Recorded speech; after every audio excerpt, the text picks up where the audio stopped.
All right, what are we looking at here? Hey guys, welcome back. My name is Rodrigo. You are hanging out at twitch.tv/lpikachon. Um, we are doing our poison type run, so I'm trying to beat Pokemon Shield using only poison types. It's not a Nuzlocke. It's not anything too complicated. It's just me using a bunch of poison types that I picked out and trained. So yeah, let's see how it goes. Hey Saint JW, good times, good times. I don't think I have a bike that can go in the water yet. Nope.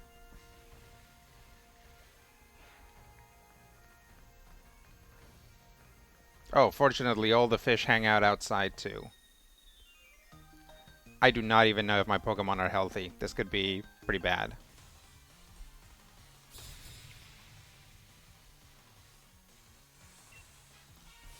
Alright, Dancer Zoe.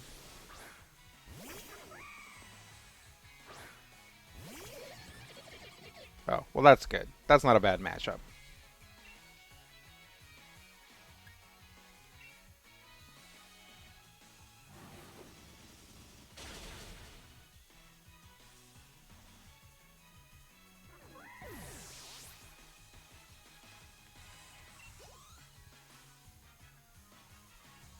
Eh. Blossom. Blossom's a poison type, so we'll switch. I think. Does Blossom go back to just being a normal grass type?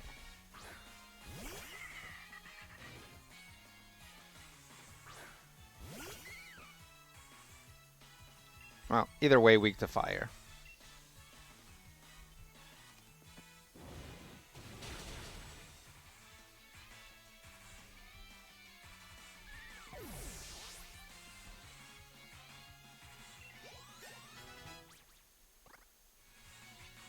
Doo-doo-doo. Wow, you and your Pokemon make a combo that throws out moves like an elegant dance.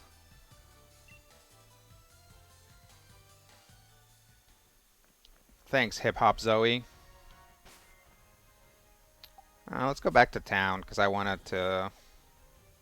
Where am I? Pass Route 9 to reach Spikemuth. Okay.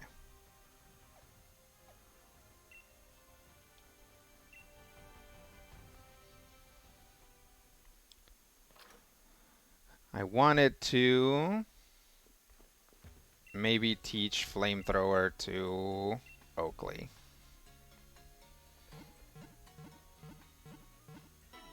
Oh yeah, I forgot we evolved Sargassum into a Dragalge. So that's cool. That means that now we don't really have a water type. Um, but this guy is as good as a water type. He doesn't get stabbed, but he gets decent water moves, and you know he's a dragon type, so he's resistant to a ton of stuff. Let's see. Yeah, let me see the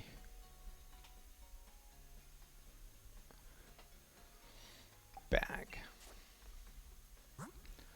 St. JW says, so I've been playing a ton of MTG Arena, having a lot of fun, and spent nothing so far too. That's good. Yeah. You don't need to spend technically any money. You definitely don't need to spend a lot of money to get what you want accomplished. If you have decks in mind or have cards that you want, just with playing through um, just doing missions and stuff will get you enough coins to buy a few packs, and that's all you need. That's how I do it. If I end up playing a lot, I do sometimes buy the Mastery Pass, um, and that'll give you like a certain value, but you don't even have to do that.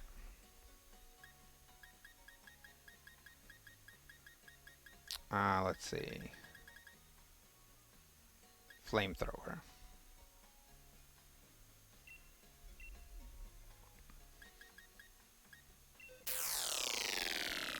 Oh, Sakarath. glad Petunia is still going strong. Oh yeah, she's still going strong because we're moving at a crawl through this game, but it'll be all right. All right. I'm gonna forget slack off.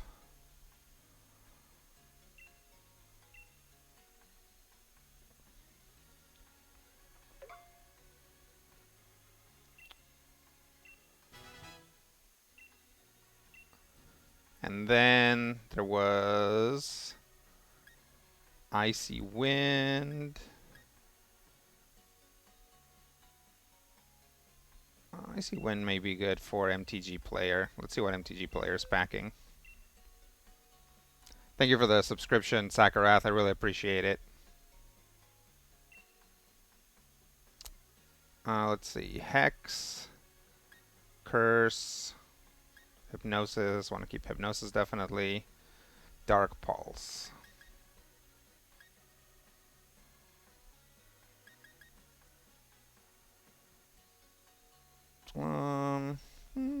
Maybe I won't do it. Who else can learn Icy Wind? None of these bozos. Wow. Slowbro gets access to a lot of good moves. The fact that he can learn Flamethrower and Ice Beam is actually really hardcore.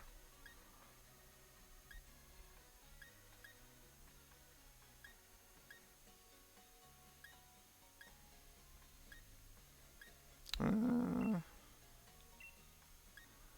think Dr. Violet pretty much has every move that I would want on it.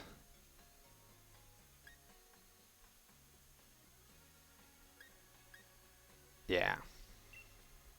Yeah, that's probably enough there. Let's check on times. Or levels, rather. 42, 41, 42, 42. So, yeah. Should switch some of these around, but I'm about to go into like an ice type area. So, I don't want... is like almost all of these guys are weak to ice types. So, we'll bring crud papers along. Yeah, that's good. These guys are going to get a little behind, but it'll be okay.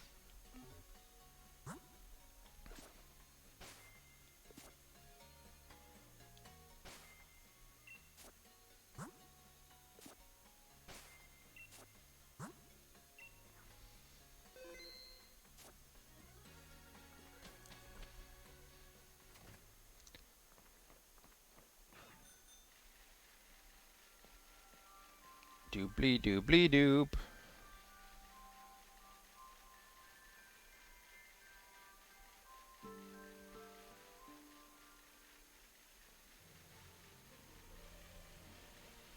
All right. Oh boy.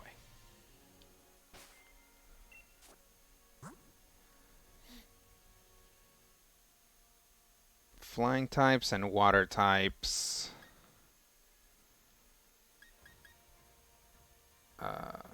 Maybe I should teach somebody that icy wind move, because that would actually really help.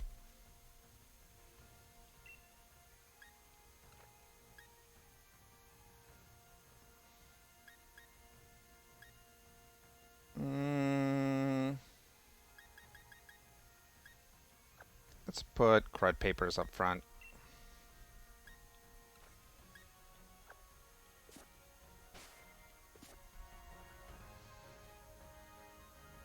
Hearthpoint Mine says Petunia time. That's right.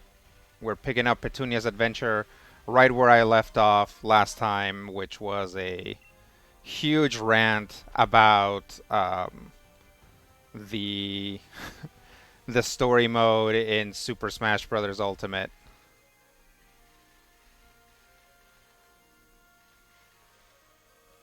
Oh no.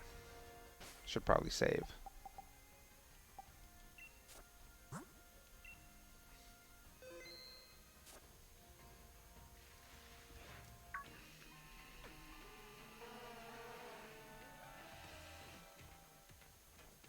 There's no way we're letting you anywhere near Spikemuth, and that means we can't let you go onto Route 9. It's Team Yell's duty to cheer on these lovely dreadnought. And we also get to stop people from heading out of over the water. Oh, I think I'm going to get the water bike now. All I'm saying is that I can make it so that Rotom bikes can ride on water. Oh, we meet again, my young gym challenger friend. Remember me? I gave you that bike, so do you think you could do me another favor and teach these ruffians a lesson or two? Teaching ruffians one or two lessons is what we're all about. And that means you're going to need to give up on the gym challenge. You look like you need convincing, so how about a Pokemon battle? Yeah, let's go. Insert romantic song, yeah. Petunia Hearts Random Bike Doctor. Can you do any potential rants before midnight, please? I can't promise you that. Rants just sort of come out of me. What I can promise you is that the VOD will be available immediately after the stream, and that if it's a good rant, it'll probably make it to the YouTube channel. So that's Smash Brothers rant. It's going to be a few weeks, but it's coming. I like the idea that anyone is going to give up on their journey after battling Team Yell. Yeah. That'd be kind of fun if we did meet somebody like that.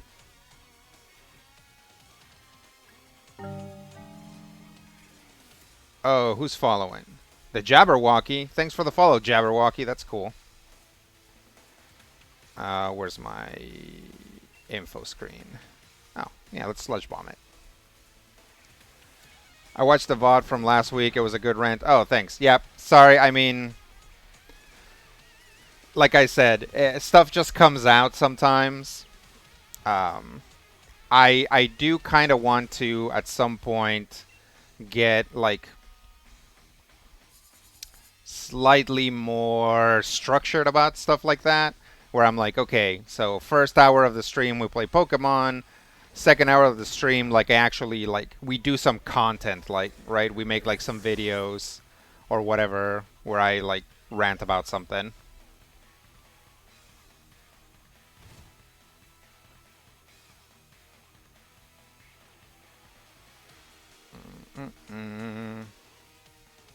Pangoro, yeah. It's like, oh, right, all of these guys are weak to fairy types, but our Weezing doesn't have any any fairy type moves yet. So it's a Sludge Bomb.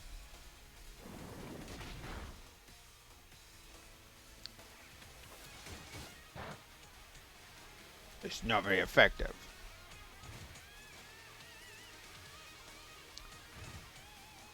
I have watched the clip from That Thing about 1,000,000 times now because I'm an adult. But That Thing? Oh, you mean the butthole one? Yeah, that was a good one. Yum, yum, yum, yum, yum.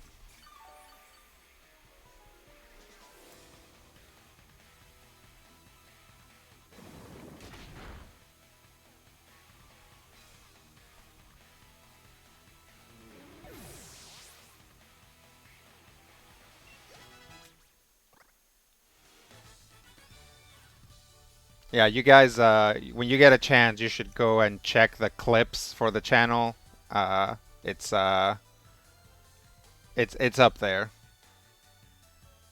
Skippy says, "Oh man, my butthole fixture of the channel now." Yep, yep. Sorry about that. Like I said, it just kind of slipped out, and Lagnus won't let me live it down. So what am I? So what can we do? We should honestly we should probably make it a quote too, but I don't remember the exact phrasing.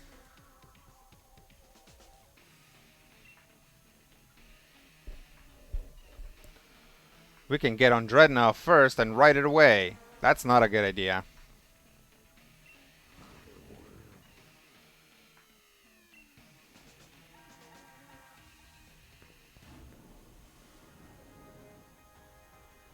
Scotty Mo, yep. We We had a word substitution butthole issue, but we're past it now, right? No, people are gonna keep bringing it up. Um, I just wanted known that I don't bring it up. I just pile on. Okay. Lagna says gas is $8.99 per gallon here now. Just shutting down any gas price complaints early. That's fair. Horsepoint Mine says at the risk of adding more butthole content, there's a shot of a Wismer in auras that is, well, it's suspect to say the least. Let's just say those guys have little pipes all over the place. Oh, yeah. They do have pipes all over the place.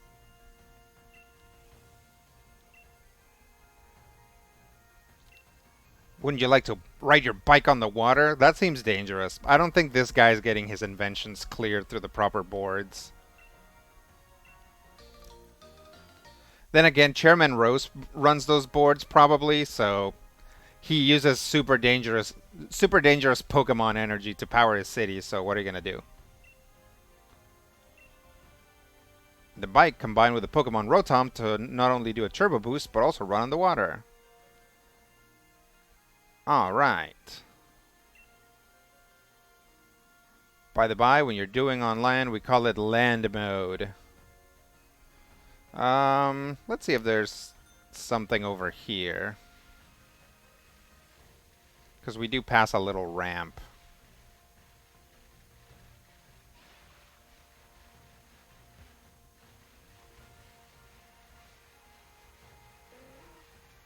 So yeah, you would think that this would lead to something interesting.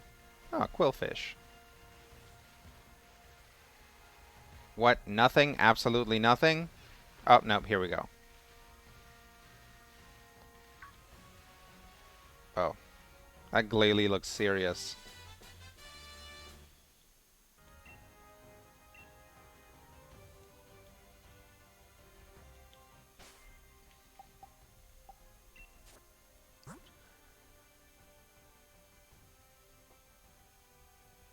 Let's see. He's making a Pokemon possess a bike and then experimenting on it. Nothing this guy does is sanctioned. That's a good point. Lagnus, you tested, but sometimes the bot lets you post channel clips, but no other links, so it didn't let you.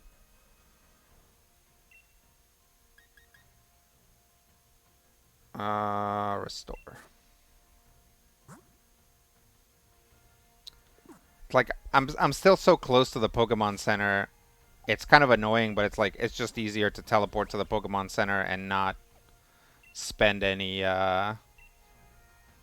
resources.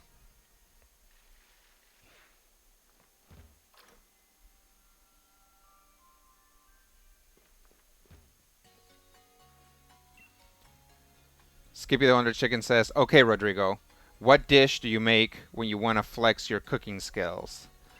Whew. Um, I usually try not to flex my cooking skills if I can, but I think probably the easiest dish that I can make that makes me seem like an absolute genius is just steak. Because, you see, this is getting into Kansas story territory, but um, when I was living in Kansas, I was working for a TV station. And I was living in rural Kansas, so not much there except, lots and lots of agriculture. So in my travels, doing things, investigating things, making shows, and other programs for the people of Kansas, I actually met a lot of I met cowboys and meat manufacturers and restaurateurs and stuff. And from all of their steak making tips, I have created a pretty good way to cook steak that makes it come out really good pretty much all the time. It's pretty straightforward. Okay, you're okay. Full on story about Kansas. Okay, so yes, that's basically in my travels. I have spoken to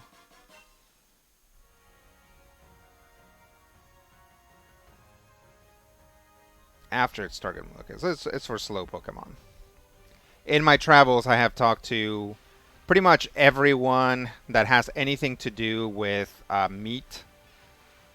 Like anywhere from like the people that breed the cows to the people that slaughter the cows to the people that cook the cows.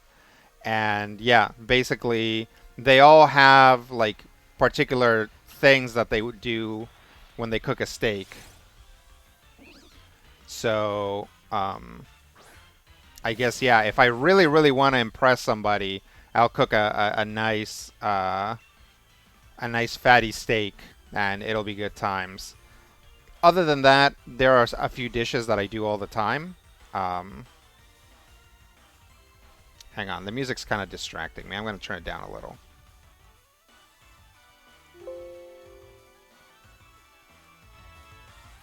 There we go. Um, I like making chicken with um, a special secret recipe. That secret recipe actually goes well on pork chops too. You can actually do pork chops with that as well. The secret ingredient is yellow mustard.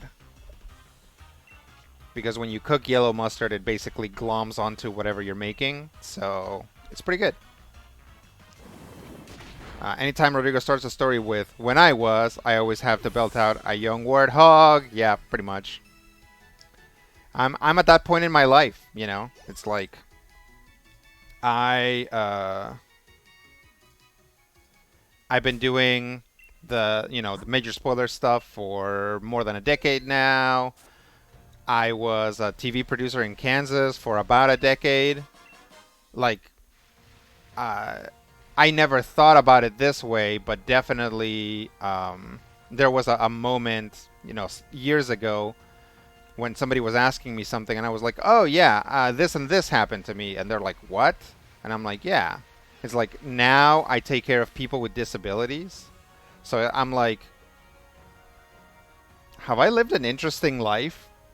And it's like, I think I have. I think like not a lot of people have on top of it, I'm an immigrant. So it's like not a lot of people have the life experiences that I have.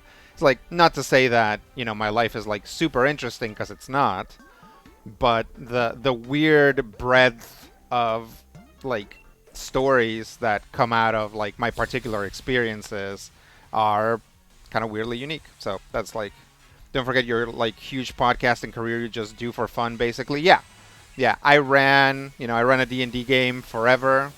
Um, I'm, yep, and of course, yeah. I've met, I've met Mark Waid, and I've met like a few other comic book personalities. Um, and it's like lots of people have. You go to conventions and stuff, but it's like, yeah, here and there, just over time, you just accumulate like weird stories. The best D&D game? I think so. I think we're the best D&D podcast there is. Um, but that's largely because I don't listen to other D&D podcasts. So, as long as I don't listen to anybody else, it should be okay.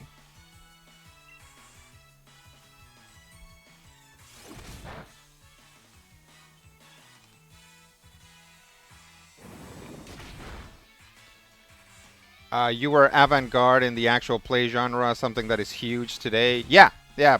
Unfortunately, although Critical Hit has lots of listeners and has a wide listenership, um, we, yeah, it's like we didn't manage to parlay that like earliness into like huge success, right? And maybe there was no way of doing it. Um, but I'm happy with our moderate success because Critical Hit's still going strong. It's still like a top, like it's in like the top 90 or something percentile of podcasts. So yeah, it does good. People listen to it. Lots of people listen to it. Let's switch. to... I did not bring my skunk. Let's switch to Oakley.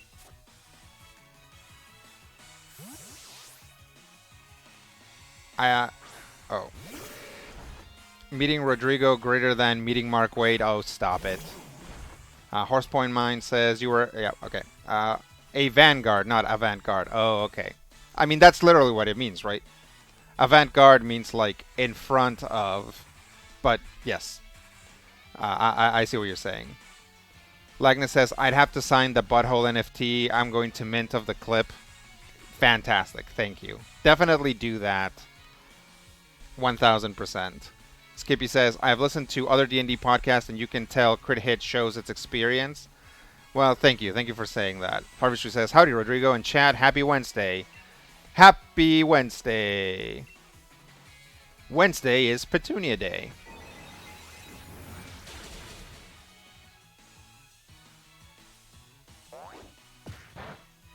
Vital throw. Should we try out the flamethrower?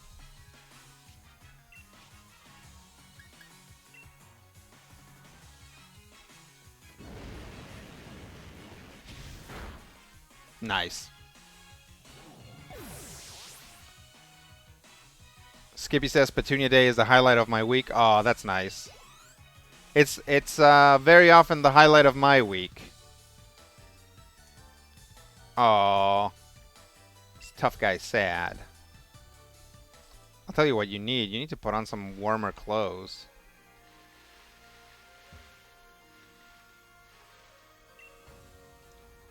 There's a camping king somewhere in the wild area. Have you seen him? He changes the color of your tent and rates your curry decks. Oh yeah, I know that guy. Feel free to stay at my camp. Oh, that's nice. Does that actually heal me in any way? I don't think it does.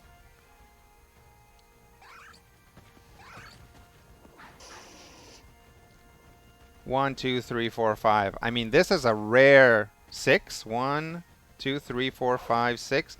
This is a rare NPC that actually has 6 Pokemon with him.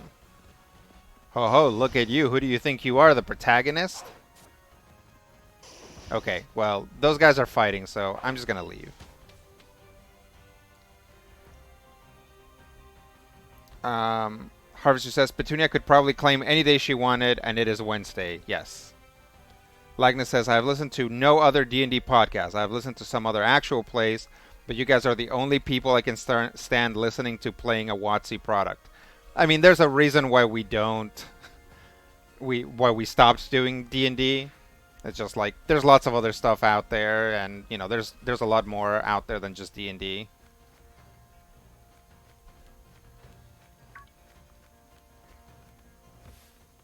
You stay in your lane, Clobopus.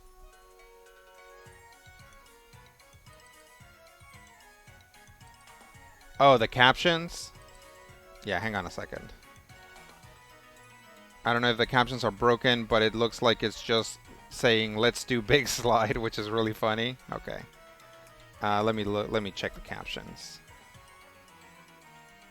Check, check, check. 1, 2, 3. Okay. Well, let's do big slide anyway.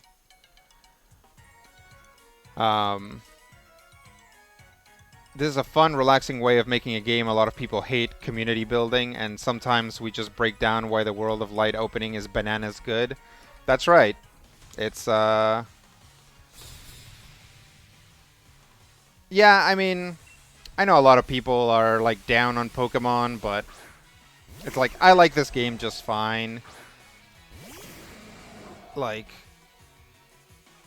You know, very often it, like, comes back to the graphics. Like, people are like, the graphics on this are not good. And it's like, yeah, they're not, you know. But also, who cares, right? That's not, like, graphics are not why you play a Pokemon game.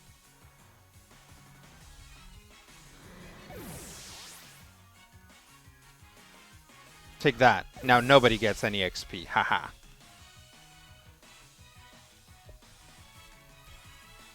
Let's see. Skippy says, if you missed the World of Light breakdown, check out last week's stream on YouTube. Yeah, so last week's stream, I don't think last week's stream is on YouTube yet.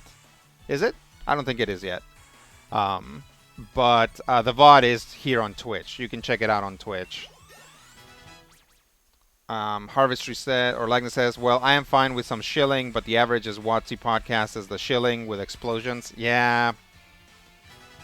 Yeah, that's really not good. And I think that's part of the reason. Is like WotC kind of tolerates us. Um,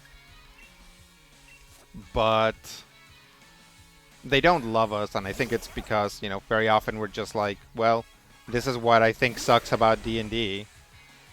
And, instead of just being like, oh, awesome, the Ranger is good.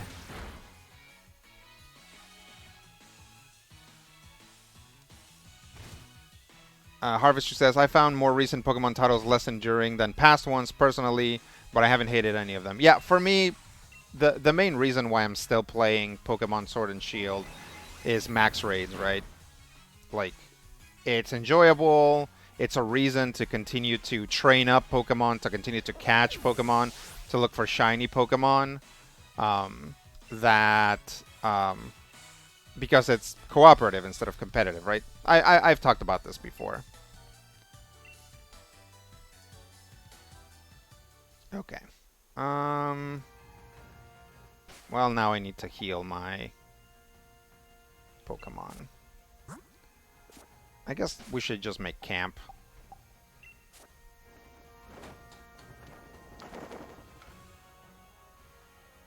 Lagna says, and I get it, I'd still shill for WotC if I made millions too. Anything else would be a lie.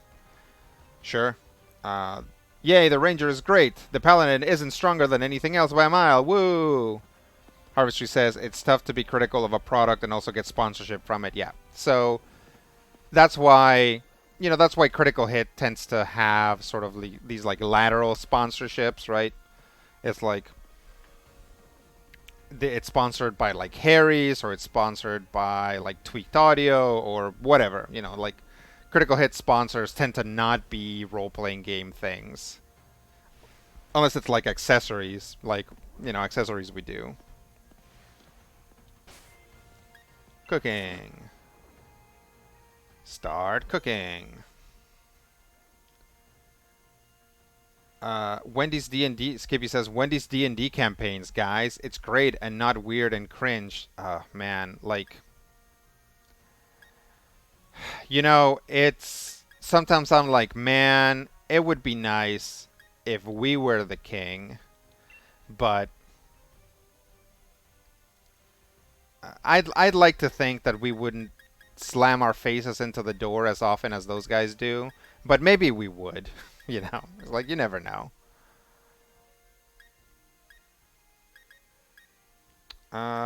What's common? We'll throw 2 Pecha Berries into it.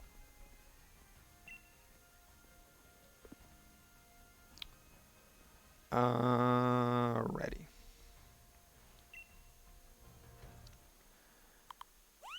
Horsepoint Man says, I love some of the early sponsors on Critical Hit, like the one time you got sponsored by a historical naval vessel. Oh, yeah. Oh, what am I doing here? Oh, okay. I'm fanning the flames. Yeah, we've had lots of sponsors. Like, I think we've had sponsors that like aren't around anymore. Like, it'll be like a startup and they'll be like, hey, check out like this and this, and it's like it doesn't exist anymore. But it's like we were sponsored. I want to say we were sponsored by HelloFresh before like HelloFresh was really catching on. So it's nice.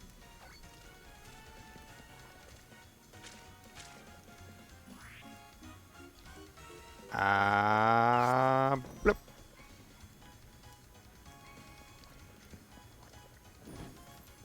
I like how Slowbro's not interested.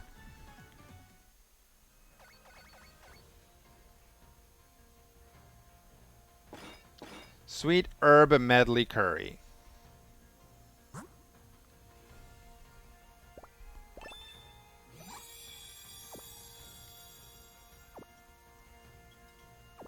Oh, good. He likes it.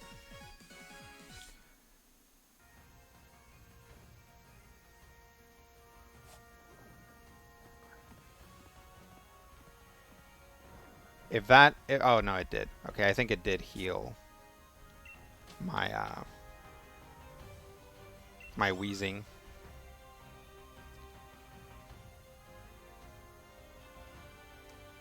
Alright. I thought I saw something back here. Ooh, an ice stone. Something I'm definitely not going to use. Big pearl.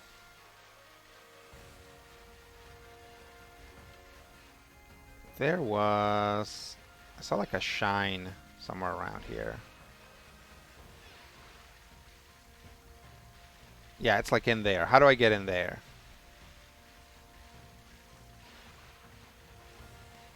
I've already been all the way around this thing. Oh, there he is. It's just this little cubby here.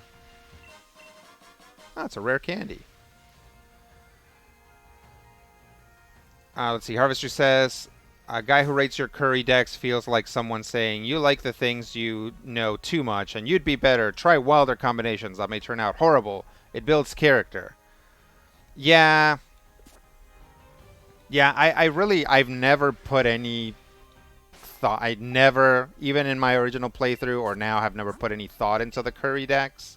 I'm like, is this gonna fill? Is this gonna like get me all the way to full hit points? Yes. Okay, then that's what I'm doing. Thank you, but that's all I'm doing. Thank you.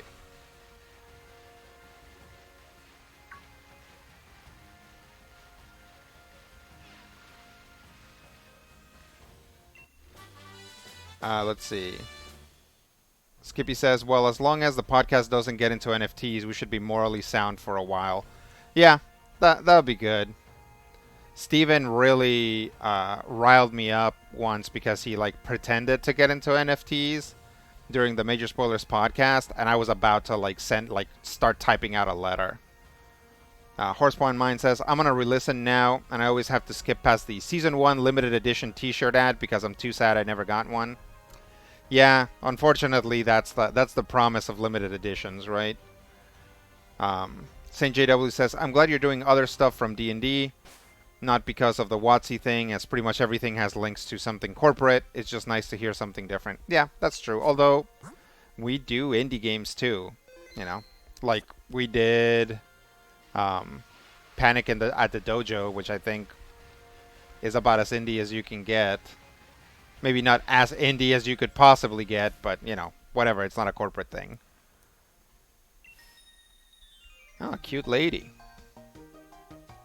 This lady is not wearing appropriate attire for this weather. Ashros416 says, okay, could sense the NFT tense through the podcast. Yes. Yeah, until I figured out that he was like for real joking, I was like, this is a joke, right? I was like, we're gonna get like, you're gonna get a lot of tweets about this, Steven. And then, sure enough, it was like a bit. He was like just kind of doing his own one-man skit throughout the podcast, and I was like, oh, okay, so I don't have to, like, I don't have to seek out another podcast besides the one that I've been doing for a decade. Harvester says, you found what works, and there's no difference between outcomes. You're set. So yeah. Let's see. Oh, challenged by swimmer Layla. Layla.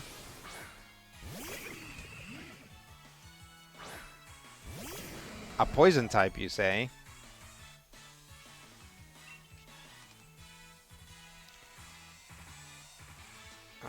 This... Yeah, we're gonna have to switch out. Let's try this.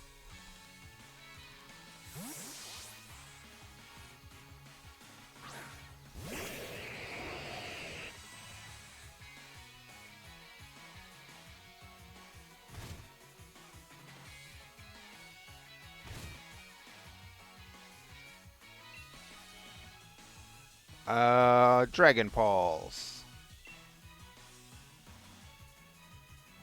Baneful Bunker.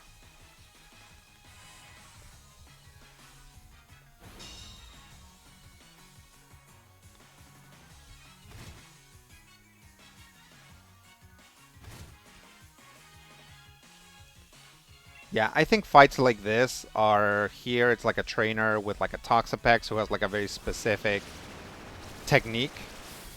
Like they're here to show them off, right? They're like, hey kids, you know, in this game you could have a Toxapex like this. And for me, I'm like, yeah, but I don't like the way it looks. Like, yes, Toxapex is probably one of the strongest poison types out there. But as you can tell, I don't have one in my party because I'm like, I don't like the way it looks. Let's see, is Petunia going to take on the DLC? We'll see. We'll see how we feel at the end of it. Um, I would also have to buy it for Shield, which is not a big deal. It's not that expensive. Um, but yeah, we'll see if at the end of this we're like, yeah, let's keep this train rolling. I mean, they do introduce new clothing items, so that might be a good enough reason. Um, but yeah, maybe. Why is this game trying to convince me to cook new things every time I set out to do it? I thought this was supposed to offer escapism, not create what's for dinner existential dread. Yeah, definitely. Harvester says, that's fair. I like Toxapex and it fared well for the gym challenge. Oh yeah, Toxapex is super strong. Like, again, trying not to get on my soapbox about legendary Pokemon, but back in the early days of... why are you always trying to teach me Belch? No Belch. Back in the early days of competitive Sword and Shield Pokemon, like, Toxapex teams were incredibly different, like, just tough, right? It's like, nowadays, again, you very rarely see a Toxapex, or, you know, anything else that was, like, dominating back then, because now you can have, like, Palkia in your team. But, yeah, early on, like, Toxapex was a force to be reckoned with. I'm sure you can still find some teams with Toxapexes in it. Maybe like a Kyogre Rain team or something, but yeah, they're pretty good. Horsebond Mind says, we'll see once we finish the main story in approximately 2026. Yeah, kinda. We're moving very slowly. Enter the Dragon, Petunia. Yeah, so one thing about that is, like, there is definitely a part in the DLC where you have to use a particular Pokemon and only that Pokemon, and it's not a poison type, so if we do the DLC, we'll have to relax the rules. Oops. Oh, it's a little Bergamite.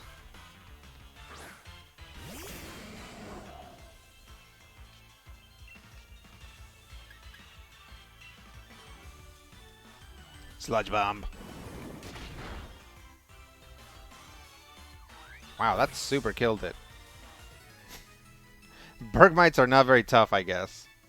Lagnus says, Free League recently launched an organized play thing, and they wanted people to be passionate about their products. I said that they're Swedish, and I'm Swedish. Is Northern Swedish passion fine? Still waiting for a reply, which I take as a yes. Oh, nice. Skippy the Wonder Chicken says, by then she'll have completed her primary journey. Side quests allow for wiggle room, right? Sure. Harvester says, oh yeah, that bit was interesting for lore stuff, but didn't feel as fun in practice. What did? I'm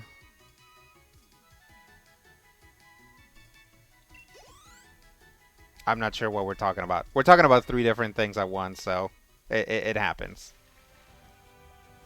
Oh, that's Moraine or whatever. Ooh, a scope lens. I'm gonna give it to... Who wants a scope lens? Crud papers. Oh, the DLC with the one Pokemon you have to use. Yeah, no, you're right. It was like, yeah, it's a fun idea, but I don't know. Pokemon is weird in that, like, it's all a lot of the time very Oh no, I wanted the scope lens, not the zoom lens. Yes.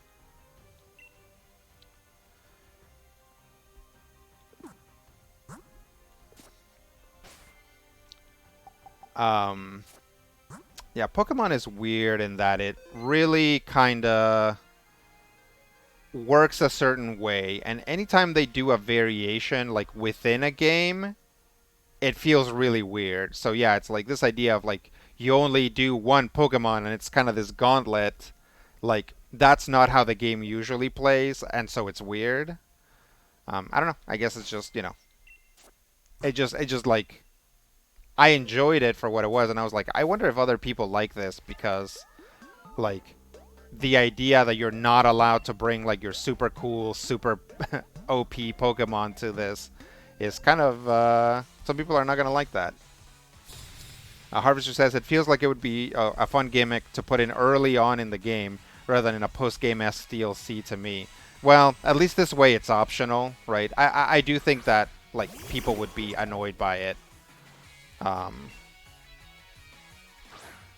but I would be all for that to have more of that stuff in Pokemon. It's like the format of Pokemon fights allow you to do so much.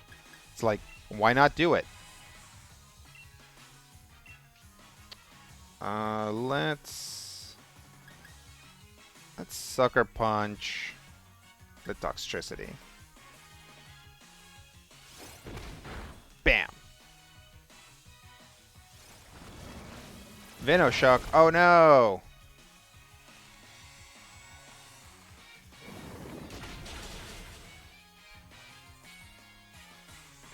Yeah, it would be fun if like there were more gyms where you had to do double battles, right? It's like I think the final gym here is a double battle because they want to teach you like a little baby sand team, which is good.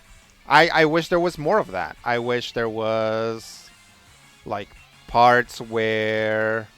Wait, hang on. I don't want to do a sludge bomb at that guy. What does the Shurns do?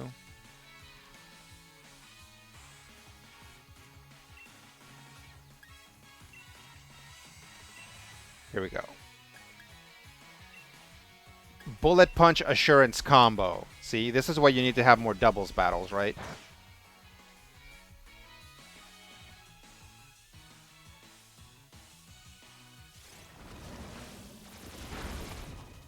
Oh wait, is it if the target or if the attacker?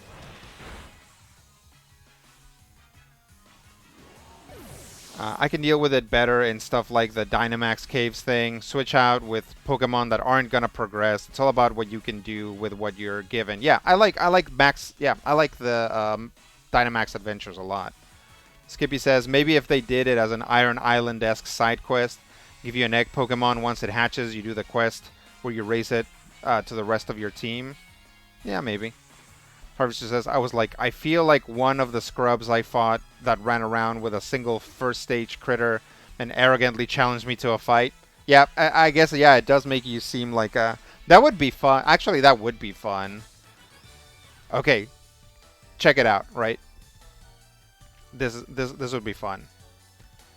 You're playing a Pokemon game, and you get to a gym, and the gym leader is like, I am the bug-type gym leader. Here is your quest that you must complete before you can fight me. You need to stand in Route 3 and wait for other trainers to walk by, and you need to challenge them to a fight. So you have to be an NPC waiting for like other kids to walk by. And so it's like you go and you walk there, and then that'll trigger an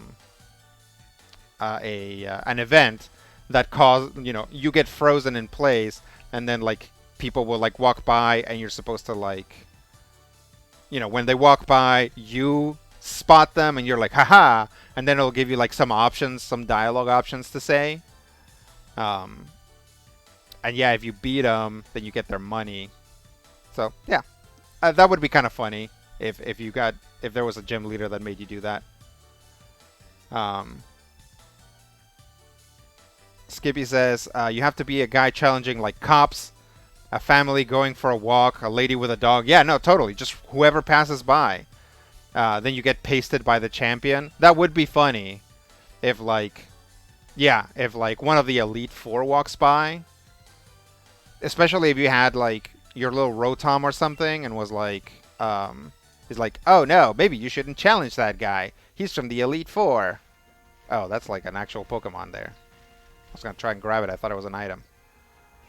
Um, was there an item here though? I thought I saw one. No. Yeah, I mean that would be super funny, right? Especially if it was a game where they had like formalized sort of stuff like this one. It's like you could tell that like the people that were coming by were part of like the gym challenge, or just randos. That would be fun too.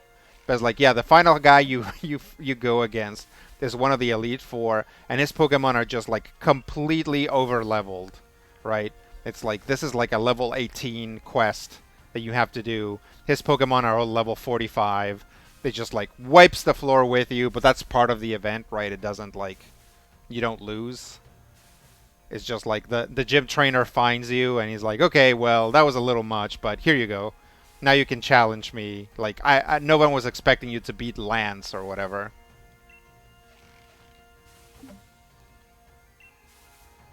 Oh,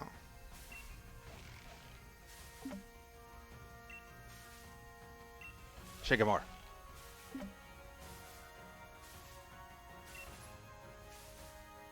Okay, let's quit. A Choppleberry, a Lumberry, a Roseli Berry, a Salakberry. Oh, Davesia, Dave Isia. Thank you for following. I appreciate it.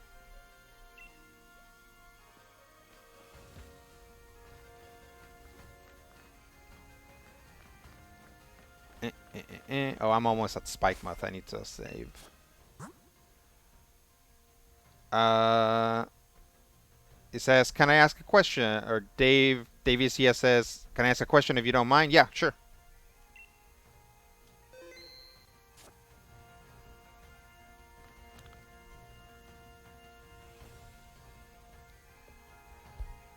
Also, while you're at it, tell me how to pronounce your screen name. I can't enter Spikemuth, so I've just been hanging around here this whole time. Oh, the town's shut down. No one can challenge the dark type leader like this. What's with the gate being shut? How am I supposed to get the gym badge now? Whoa, whoa. It's not all about Pokemon, okay? Hey, Petunia. Oh, shit. It's Marnie. Where'd she go? Marnie, you're gonna make me walk through this grass patch. How dare you? Oh, Dave, okay. I need a training partner in Sword and Shield. There are a ton of discords exactly for that. Oh yeah, yeah. So I don't know how you go about searching for a discord. But actually there are um let me see. I would send you to Major Spoilers, but I don't know how many Pokemon players there are at Major Spoilers. Um,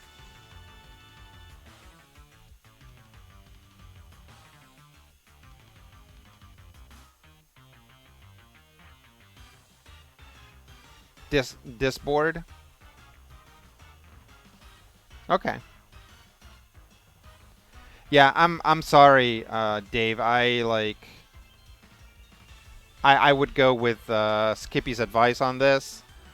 I barely ever use Discord, so I don't know much about it. I don't know good ways of finding other Discords. How much damage does insurance do? Well, let's just Sludge Bomb it. I thought you looked wholesome and trustworthy, so I came here. Oh, thank you. Yeah, I mean, yeah, no one's trying to screw you over in here.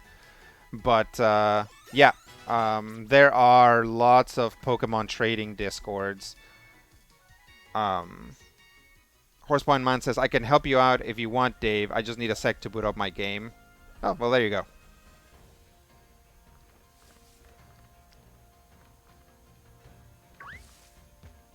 Oh, no. Okay, wait, hang on. Let me...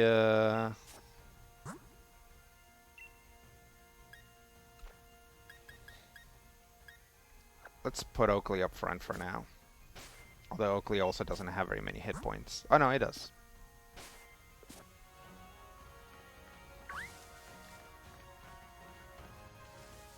Eh. 3 guard specs. Good, good, good.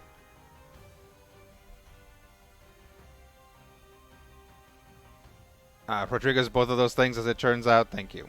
Skippy says, if you Google Sword and Shield Pokemon trading on Discord, you'll basically be taking to Disboard. Okay. Oh, thank you, guys. Thank you. Yeah, that makes sense. That makes sense. That would be scary, but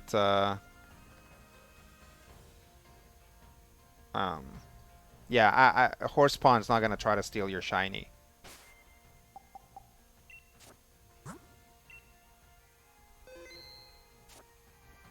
Do I have a King's Rock?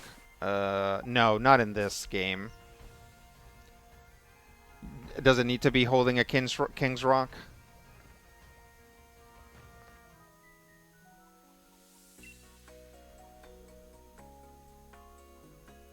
If you want to get into the town, how about I show you the way? Thanks, Marnie. But you're my rival, so you'll have to beat me in a battle first, God, of course. Is the way in just that way? Because I could just walk past you now that I know. Oh, she respects me as a rival. That's nice. But I got too much at stake to go around losing now.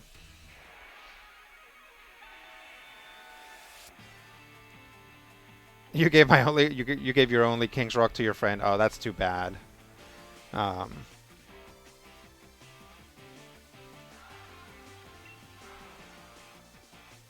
Doesn't have Twitter, but they have Discord, or else they can just whisper.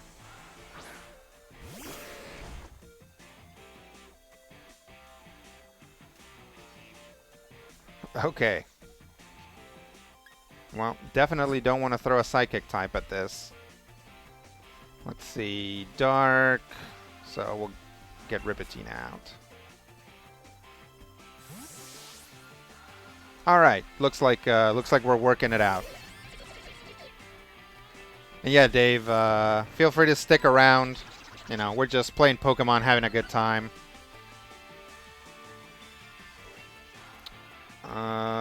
Yeah, let's go with Revenge. Oh no, I've been Sucker Punched.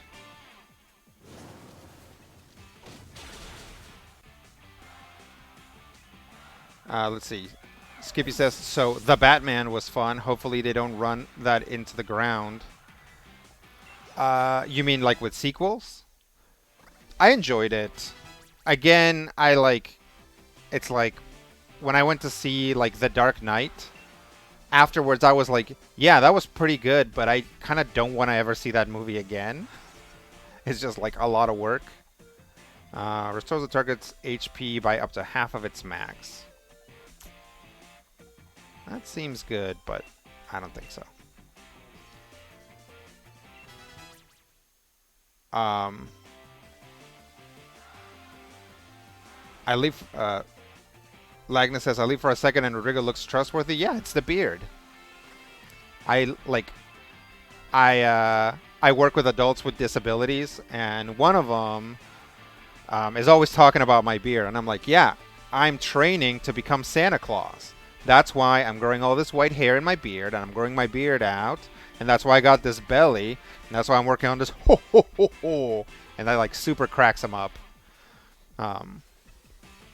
But yeah, I mean, I think that works. I do kind of look like a in training Mexican Santa Claus, and you know what? I'm fine with that. Let's see. Skippy says, I've heard it was really funny in maybe not intentionally funny way. There are moments that cracked me up that I think were not supposed to be funny, but I think Robert Pattinson's performance is so weird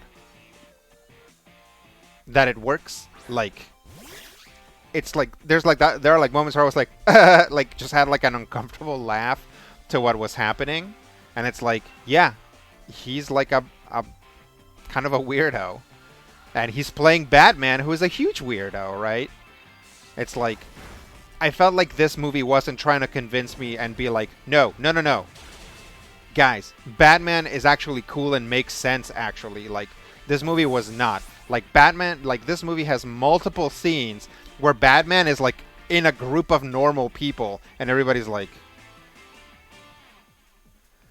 So I'm like, yeah, the movie is not being like, hey, look at how cool Batman is. The movie is like, here's Batman. He's trying to do something. Get on board, nerds.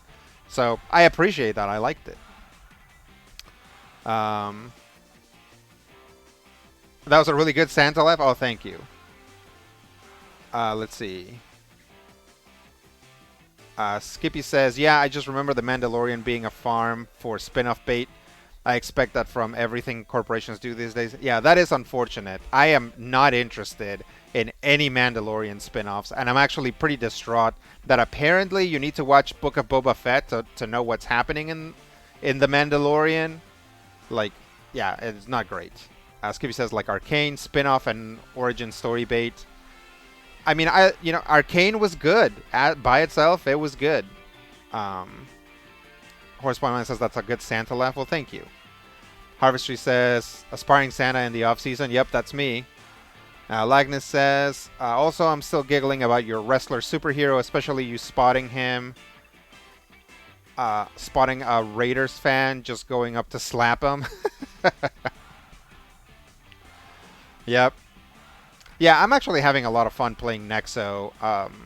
It's part of my ongoing plan to teach people what Mexican wrestlers are actually about.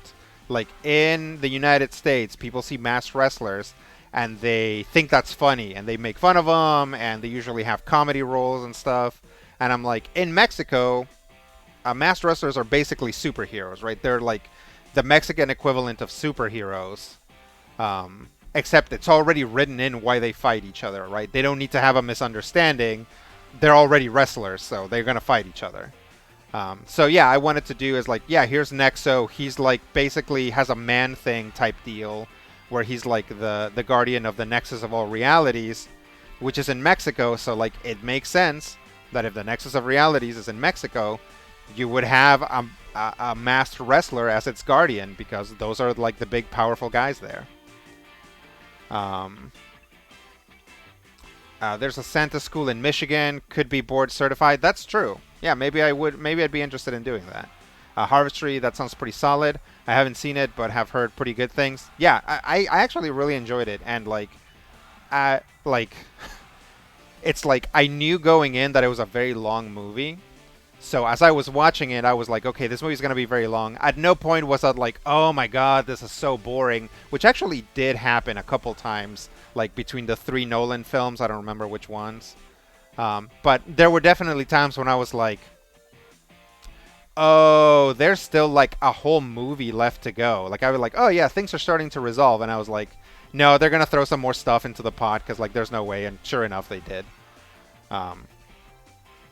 Lagna says, I really like the Batman. Usually in DC movies, I spend 30 minutes or so thinking this could be cut. But I was all in for this. Yeah, me too. I was like, again, knowing that this was going to be like a long, slow movie, it's like, okay, I'm ready to watch this, right? And it's fine. Skippy says, honestly, this Batman made the most sense to me. Bruce is anti-gun, but like, that's it. He's unhinged. A weird recluse who stays up for hours, but the best part is there's like one scene in the daytime. Batman's not flying his bat ornithopter at 3 p.m. on a Wednesday like in the Nolan movies. Yeah, definitely. Also, it's always raining in Gotham, which is great. It's just cool. It's always raining. Fantastic. Skippy's like this guy just watches footage of shit he saw the night before that's just bonkers. Yeah, he's obsessed, right? Good. That's what you want in your Batman. I hold that the weird Batmans are the best Batmans, right? So I would say Keaton, Kilmer, and probably Pattinson are the best ones.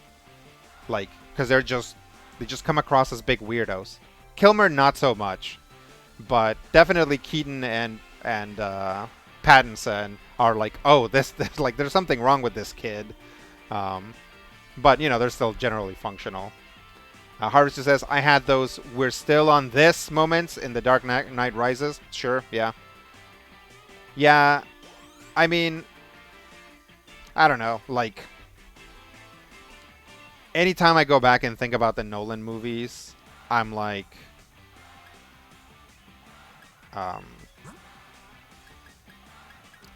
like I like them less and less the more I think about them, or the more I see of them. Because again, I haven't sat down to watch them. But so we'll see how this one holds up. Um, but it's like, yeah, when I think about who Batman is and what he's trying to do and what he's doing, I'm like, oh, this is terrible. Like, no, we shouldn't try to be like this Batman. He's like, he basically embodies everything that's bad. Like, in a vigilante. Like, he's like, oh, Batman is like, Batman has no jurisdiction. He can just go wherever he wants and do whatever he wants. And it's like, okay, that's not a good thing, but okay. Like, are we supposed to cheer for that? It's like the fact that there's no oversight to this, like, really dangerous person. Keaton Batman was so hyped to make Bruce Wayne look like a real person. Yeah, definitely. Lagnus says, I thought the Nolan Batman movies were okay, but I could for sure go make dinner without missing any relevant story. That's true. They plod. Batman is a cop, confirmed. Absolutely. The Nolan Batman is a cop. Batman is usually a cop, though. Like, he really is. He's a rich guy who beats people up and then ties them up for the police, right? Unless you're reading, like, Justice League and he's fighting aliens. Oh,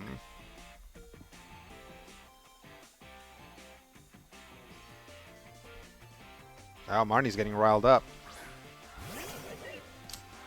Dark Fighting is a good combination. Scrafty is a good Pokemon.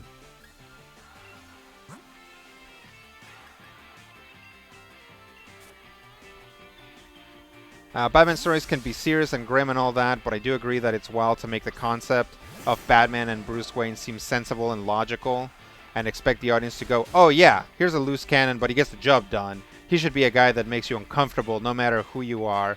Absolutely. Yeah, it's like Batman exists like laterally to like normal thinking. Like, he's not like, he's got problems. Skippy says, I feel like Heath Ledger gets The Dark Knight a big pass on deserved criticism because people don't want to criticize his second to last work. All of the stuff about the Chinese banker in TDK is really just boring and dull. I agree. And most of the Nolan movies are just like in the daytime. Rarely does he do anything at night, right? Like, there's just a few moments in like those movies where I'm like, this is completely unbelievable. It's unbelievable that this would happen. And they almost never have anything to do with Batman. It's like, there's plenty of unbelievable things that Batman does, but it's like, whatever. He's armored, he's a superhero guy, fine. But like,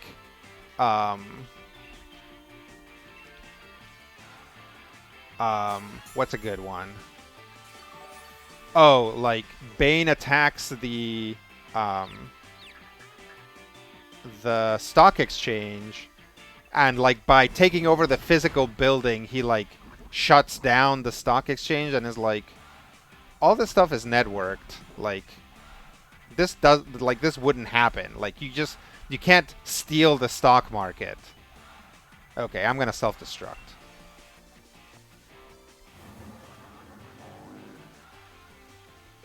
Yeah, it's trying to prevent me from switching out, I think, maybe. Oh no, that's a speed thing.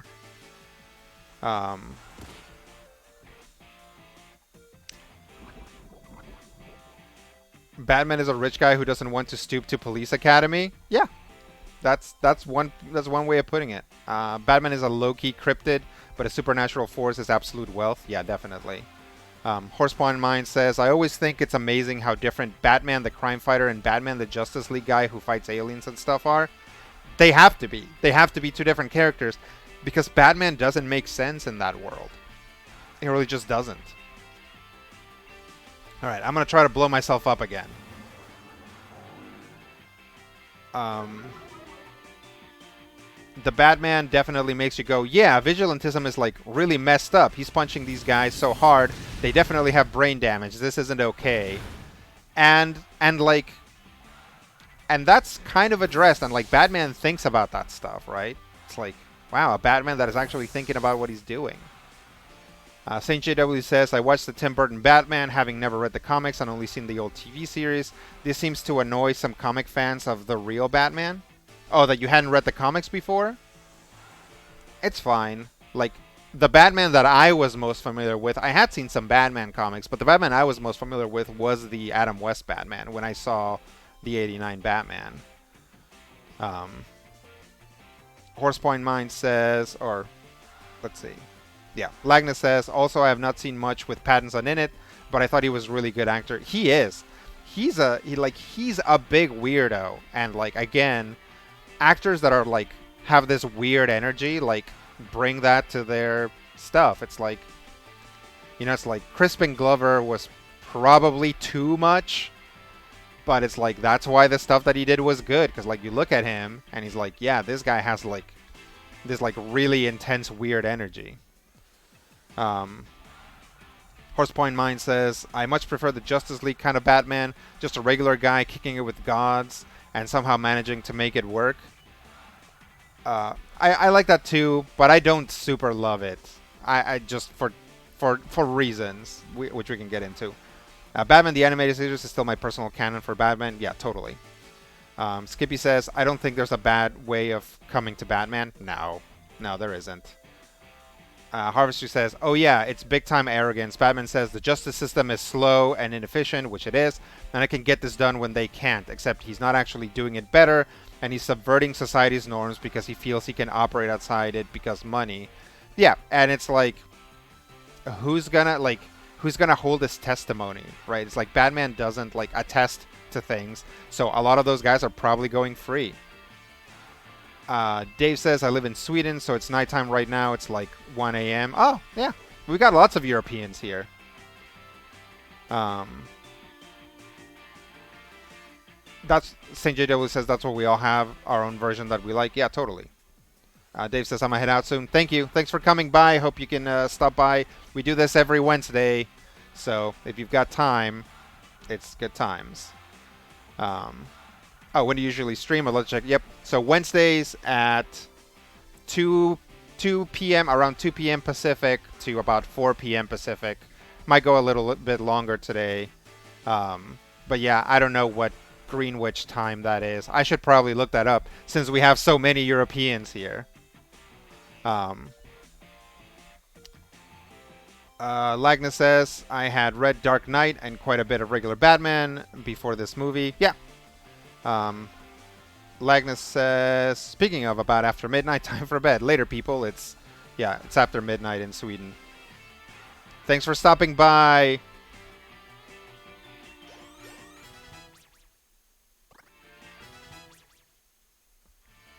Oh, Oakley. Okay. Yeah. Crud Papers is not going to grow very much if I keep self-destructing them. But it's kind of fun to end a fight by self-destructing. What's with that? My Pokemon didn't get a chance to really do their thing at all. Ugh. Marnie's haircut is hardcore. It's 10 to midnight GMT. There you go. Thank you, St. JW.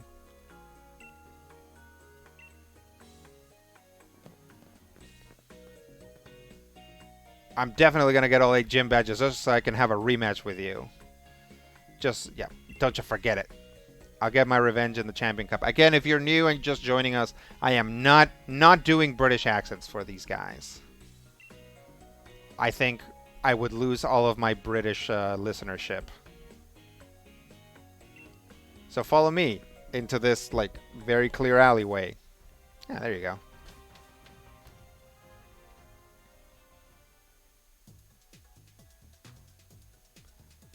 Spikemuth is a shithole. Oh, I shouldn't say that.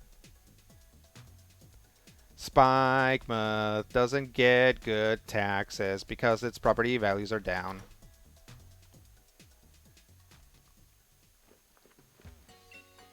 Spikemuth is like this close to getting gentrified.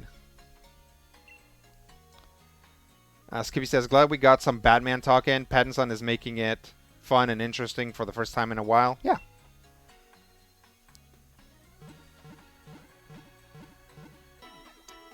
Da Batman. Keep Spikemuth weird. Yeah, totally.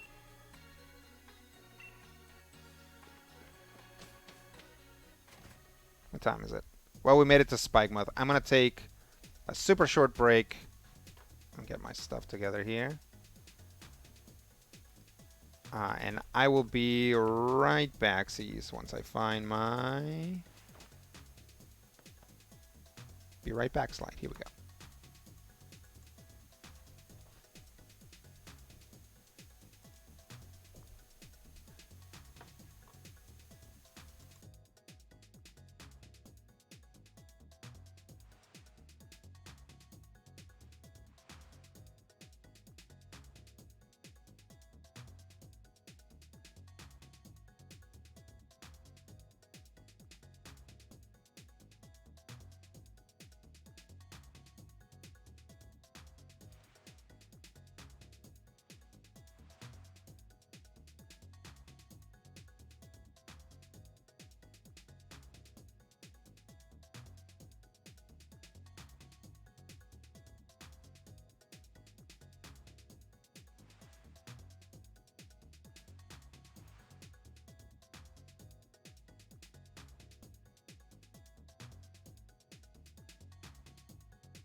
Alright, I'm going to be eating and playing, so I'm going to mute myself so you guys don't hear me munching into the microphone.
All right. That was kind of touch and go there for a second. Oh, you guys want to see something terrible? Um, so my glasses broke. Not just now. They broke earlier this week. But I discovered. Here's the other thing that goes in it. But I discovered that if I have, because these headphones like grip onto my head, I can just slide this in, and then I can still see. But yeah, it's totally, you know, it's a little, what I want to say, it's a little ramshackle, like very cheap solution for now. All right. Do they actually sell anything? Oh no. All right.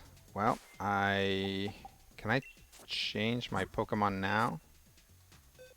Oh, yes, I can. Okay. Dark types. Definitely don't want a Psychic type. That's just not going to be useful. Um, Fighting type, Fairy type. We should throw some... Oh, Bug type. That'll be good.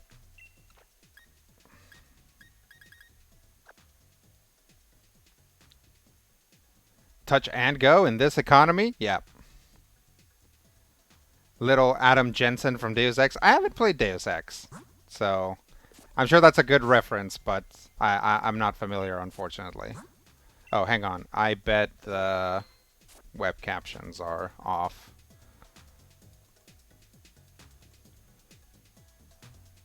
Here we go. Check, check, check, chickadee, check, check. I did not say hey girl, but okay.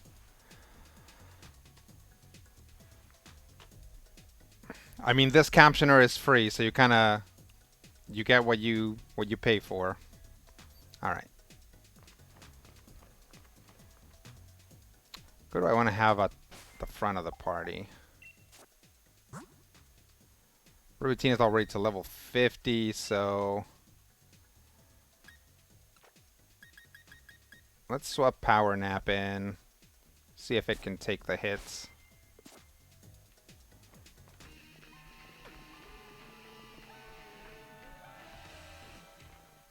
Also good resourcefulness. Oh, thank you. It stopped again? What stopped again?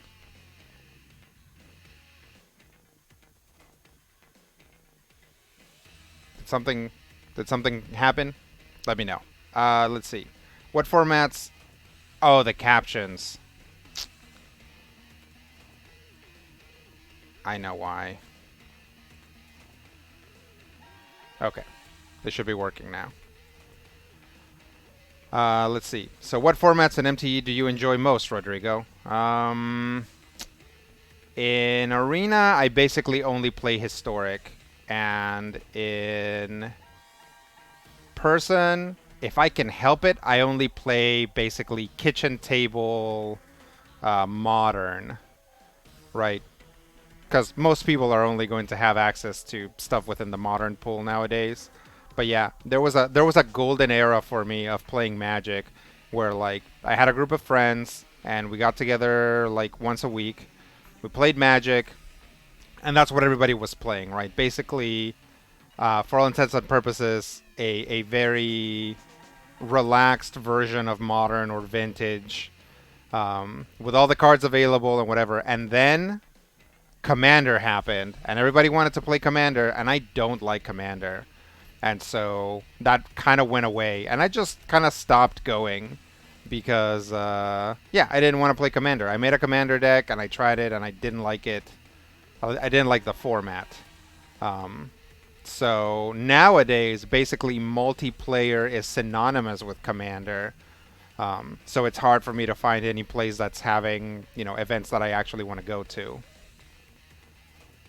Um, St. Jadolu says currently standard on Arena and Commander in person. Yep. Skippy says no Canadian Highlander degens. Just me. Understandable. Oh, was that a Letterkenny reference? Um, what was it?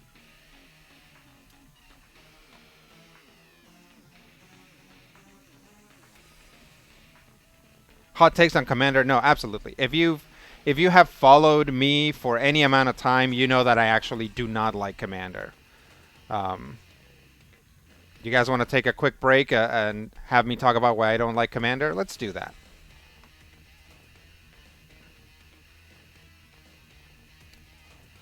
Let's see. Just chatting.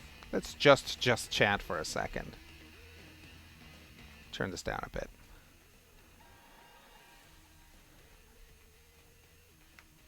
Oh, Canadian Highlander is a very specific singleton Magic format. Oh, okay, I didn't realize that.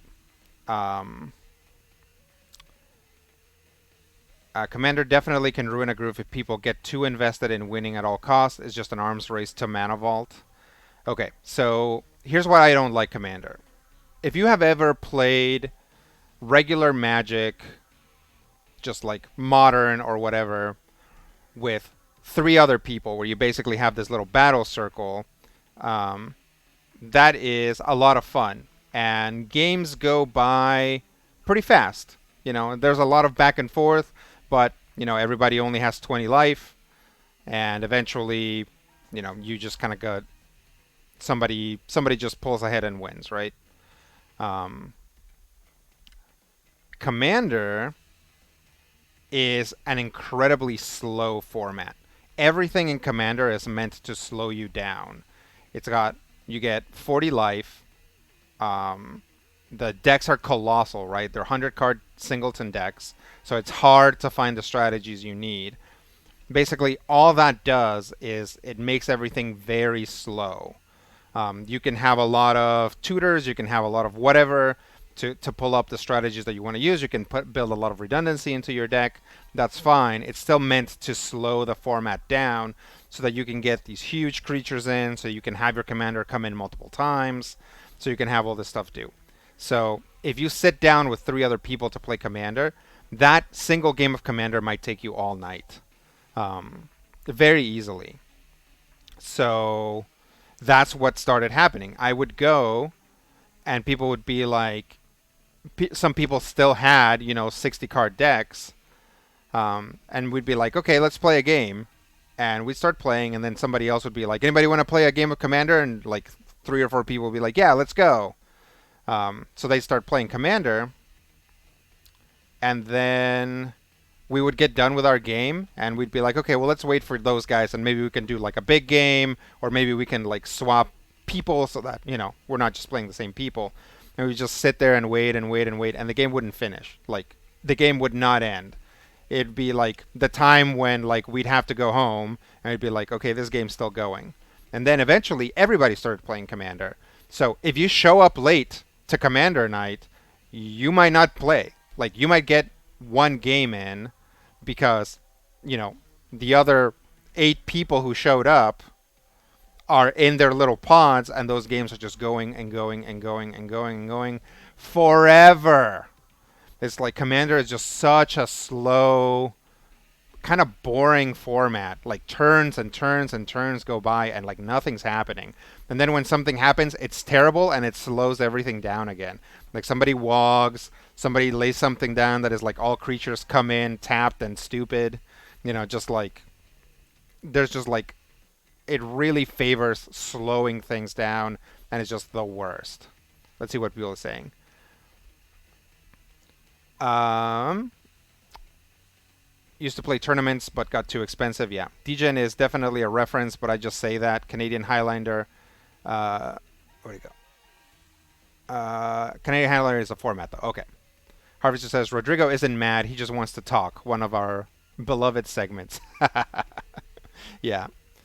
Canadian Highlander is a 100-card singleton format, but with a modified ban list and a point system for the really busted cards, 10 points max. Okay. Um, Modified vintage ban list. Okay. Sounds like everything you dislike is everything I like. Sure, that's very likely. Life's a Pitch says, I totally put off Commander on my first game, going out early and watching 2 other people create 7,000 Thopters in the most complex machine ever made. Oh, I got totally put off Commander on my first. Oh, so you watched it. Okay, I get what you're saying. Let's see. Commander is solitaire with politics, but sometimes people just lie with their political bargains. I mean, that's true. That's not. See, that's the thing. Is like that's not native to just Commander. That's a multiplayer format, right? Multiplayer formats, people try to build alliances and then they lie to each other when they see an opportunity or whatever, right? That's actually just any multiplayer version of Magic, and a lot of other multiplayer games like Risk and stuff like that have that sort of unwritten politics aspect to them. I don't hate that, right? I would You just have to set up your personal policy. Um, and my personal policy was like I am always going to take the action that benefits me. And I would tell people that. Like people would be like, "Hey, if you help me out," I'd be like, "No, if like attacking you benefits me, I'm just going to do that." And basically I would stay out of the politics, but in fact, create my own political persona by just being like, I'm going to be like this. And then people would be like, oh, since Rodrigo does X and Y, I'm going to do this. And then I was able to just like flip something around and be like, well, actually, since you thought I was going to do this, now I'm not going to do that. And you're open, so I'm going to attack you instead. Right. So that game of like trying to read multiple people is actually part of what I think makes multiplayer Magic games fun. I love multiplayer Magic. I have a box full of Archenemy cards, right? I loved Archenemy. I loved Plane Chase. It's like all that stuff is great, but Commander is just like the absolute worst. Commander is where like multiplayer fun goes to die, right? Like I liked what was it called? Uh, what was that multiplayer format? Oh, with like it wasn't alliances. What was it? You know what I'm talking about? Um, but I like that too. You know. Um, Harvester says, I know this isn't the same at all, but this reminds me of when my friends wanted me to buy into slash play Risk Legacy with them when I don't even like regular Risk. And then I played a regular game with them to try it out, was completely out of my depth, and embraced chaos instead of struggling, and upset my Risk and MTG strong friend. That's great. That's actually great because I do that all the time in games. I'm very bad at games. So I will be like, I'm just going to do chaotic things that upset the balance of the game. And I have friends who are like, they're like, I always make like the best play possible. And they're like, the best play possible given everything beep, beep, beep, beep, beep is to do this. So they expect everybody else to do that. And they'll tell you, they'll be like, your best play here is to do this. And I'd be like, nah, I'm going to attack you. And they'd be like, why? I'd be like, because I feel like attacking you. And they'd be like, but why? And it's like, it doesn't make sense. It's like, you're not going to win this way. And I'm like, I'm not going to win anyway. Because because I'm playing with like 3 sharks, right? It's like, I'm a turtle. Like, the only thing I can do is just tuck myself in and like fling my shell at you. That metaphor may have broken down, but yes, I've definitely played that way. And it really upsets people who play optimally all the time. Um, they didn't ask me to play Risk again. Well, that's too bad, but probably good. Orspawn Mind says, my favorite Magic format is the very specific Commander meta of my high school Commander group from junior year, and I feel like maybe that's something else going on. No. I agree. My favorite format was that format that we had going. People were mostly keeping up with stuff, so you'd see new cards every once in a while. But, we knew, like, I was playing with Rob, and if you remember Rulesman Alex, so Rob was there, Alex was there, my wife was playing, before she was my wife. So it's like everybody, we knew each other's decks, and we would put tech in our decks to counteract, like, the more egregious like strategies from our own decks, right? It's like Rob has this mill deck, so it's like I have to put something in here to deal with that, right? It's like people use enchantments. It's like when we took those decks to other places, people would be like, "What the heck is this?" Because we would just like most of us would just have enchantment built, like enchantment and artifact destruction or disruption built into the decks, because we had a lot of that stuff going around. it was never a dead card because in a group of 4 or 5 players, somebody had an enchantment, right? We take that other places and like people would start building their little combo.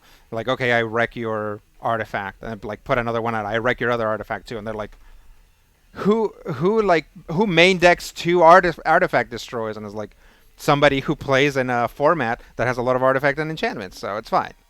Yeah. Um, Skippy says, I legit lost friends because I quit MTG in general and Commander specifically. They just don't talk to me anymore because I don't want to play in their weird, spiteful meta.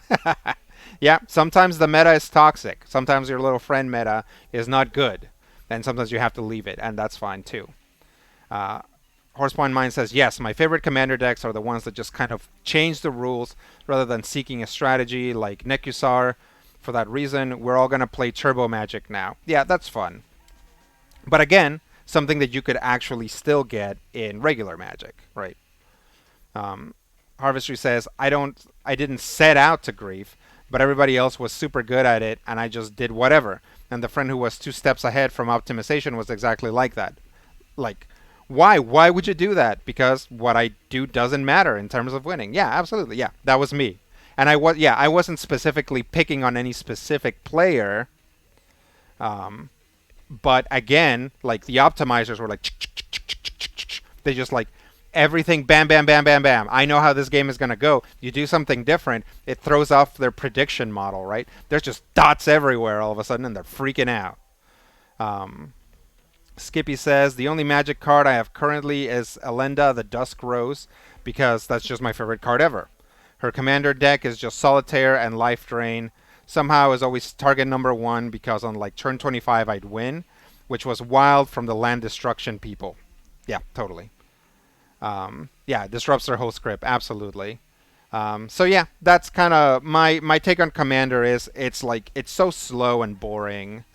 Um, and it's yeah, and then on top of that, it favors strategies that slow it down further. So, yeah, no, it's terrible. It's a terrible, and that's the worst part about it is that Commander is pushed to be a multiplayer format. I think Commander duels would actually be a lot more fun because even though they slow everything down, it's only 2 people, so you could speed things back up. And because there's so much stuff in the decks, it allows for maybe a little bit more dynamic games. It could. But that's not how people want to do it. People are like, no, we're going to play a 6-person commander game. And I'm like, I'm leaving because you guys are not going to be done before. It's like, it's noon now. You guys are not going to be done before 7 with this game. Horsepine Mind says, I've been playing small indie miniatures games with my old Star Wars minis. And I'm consistently sad there's not really a way to do that with Magic cards. Because they're still fun, there's fun flavor, etc. But I just can't handle the big full metas. No, I'm the same way. I stopped playing Magic for a very long time. Started again in the pandemic. I've told this story before. I started again because some friends were like, "Yeah, we want to do something together. Let's play Magic." And then they stopped playing Magic, and I got hooked again. So now I'm back to like trying to like really like taper off of Magic. It's like I'm having fun with Kamigawa or whatever, but I don't like playing with strangers. I've realized that like if I'm not playing with my friends, I get really tense and I get really upset when I lose. Um, Not like throwing things around or whatever, but I feel it. I'm like, God, this is terrible. Like if only I had this, if only I had that. Like when I'm playing with friends, it doesn't matter. We're having a good time. It doesn't matter who wins or who loses. But yeah, playing against strangers, you're not talking to them, you're not doing anything. They're just a little like planeswalker head in your screen. Like I was finding myself getting like really tense and really worked up after like a losing streak. So now I'm like, I'm only gonna play Magic every once in a while. I don't really need to like keep up with stuff. It's fine. Uh, Horsepine Mind says I've been playing small indie miniature games with my. Oh, yeah, okay. Skippy the Wonder Chicken says Canadian Highlander's fun. The game is honestly lightning fast, and you have to fill so many slots. It's a deck building dream. That's cool. Okay. Harvester says I think I have a hard time with long form competitive games, no matter what it is. When it's long sitting, either my competitiveness, excuse me.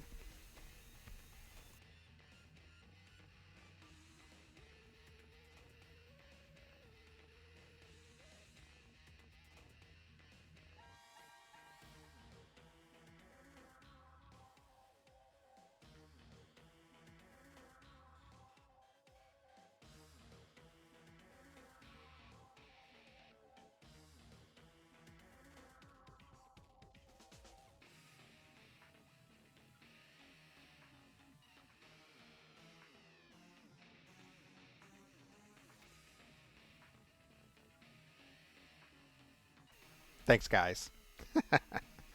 Okay, so Harvestry says I have a hard time with the long form competitive games. That's why I love Munchkin with a group of 4 or 5 ish because the antagonism is more concentrated. And everybody draws from the same deck, and there's cards that mess with you, right? So nobody is like, oh, why do you have that card? It's in the same deck. You could have drawn that card, right? Somebody else could have drawn that card. Um, oh yeah, so you guys get to read it first and then hear it again. So there you go. Okay. I guess I'm in the middle of this gym challenge, so I should probably pay attention. I hope you guys enjoy the Spikemuth music section of things. Let's see. Where's my capture card? There we go.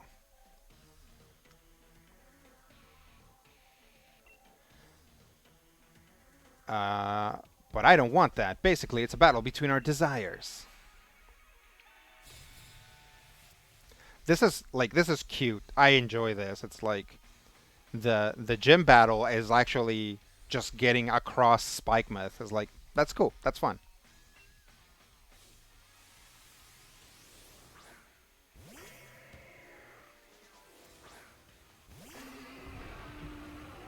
Get him, Power Nap. Let's Bug Bite. Yum yum yum yum yum yum yum.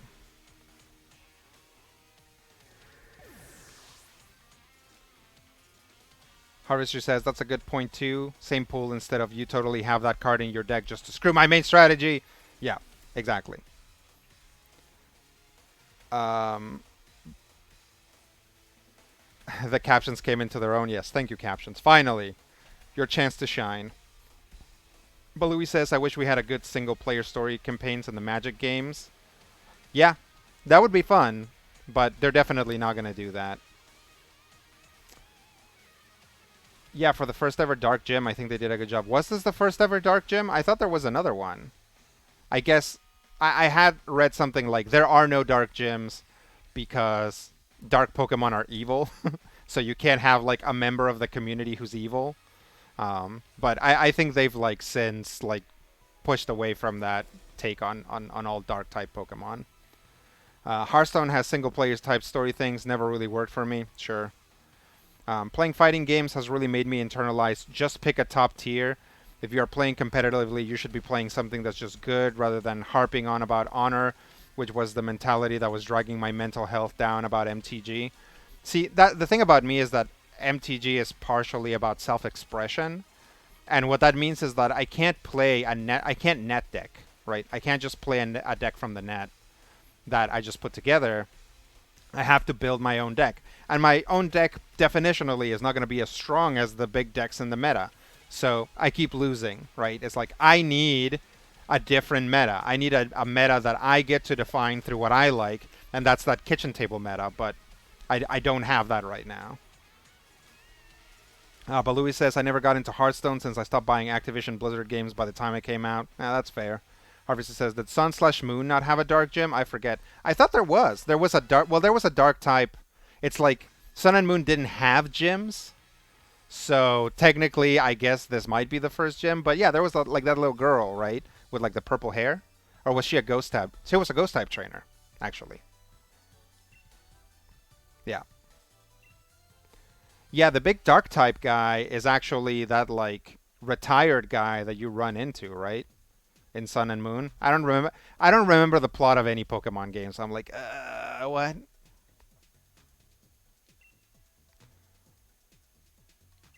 Well, that's nice of you.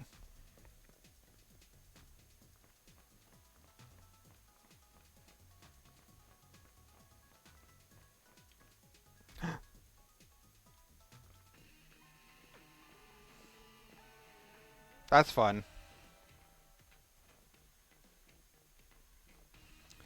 Gym Challenger made it through. All of the Team Yell members have blocked the way. Don't think we'll just let you waltz through. Oh, that's okay. See, like, this would be a good opportunity to throw in some double battles. Like, I wish there was, like, a little bit more double battles in this.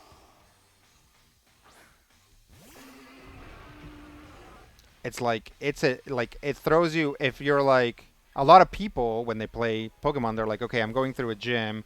I'm going to, um, I'm going to rely on this one Pokemon that's like the right type, right? It's like if they throw you into a double battle, all of a sudden you're like, another one of your Pokemon is like exposed. So, yeah, it might be interesting.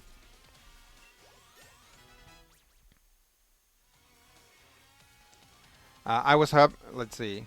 I googled first Dark type gym leader, and it took me to the wiki for a fan game called Pokemon Brick Bronze. Oh no. But Louis says I was happy that D&D finally realizing making Dark Elves inherently evil is not a good thing. Yes. After getting yelled at for years, they finally acquiesced. Actually, that's not true. That's actually not true because in 4th edition, Drow weren't inherently evil. Like, 4th edition solved that, and 5th edition undid that. Like, for no reason.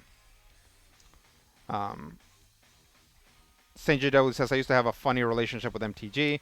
I always resented the rotation. Playing Arena now after about 10-year break is fun, and it has cost me nothing, and I'm not getting annoyed about upcoming rotations, whatever that is. Yeah, that's fair. Skippy says, this is the first actual factual gym. I think there have been Elite Four and Kahunas that were Dark type. Okay. But no gyms with a sign on the front that you have to do tricky puzzles in. Okay, that's cool. All right. Good to know. Agility. As much fun as it would be to make this Pokemon even faster, it's really not necessary for this playthrough.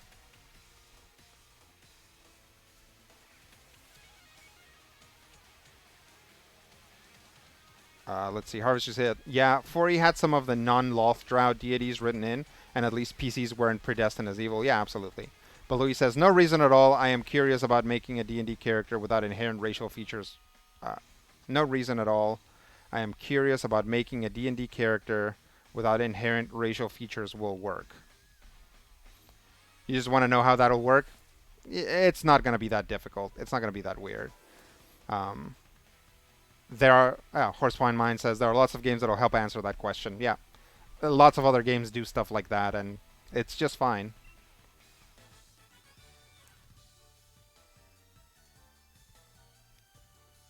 I wasn't able to properly greet you.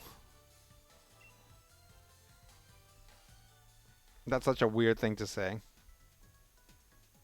It's totally unbelievable. Even my Pokemon are in awe of your team. Oh, thank you. Check out our neon signs while you're at it. Oh, yeah, they're cute. Let me through, Mr. Mime. Freaky weirdo. Oh, thank you, neon sign. I should probably save.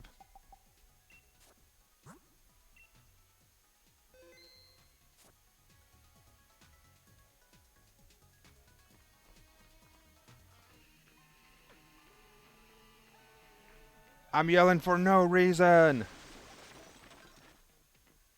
That's really funny. That's cute. I love that.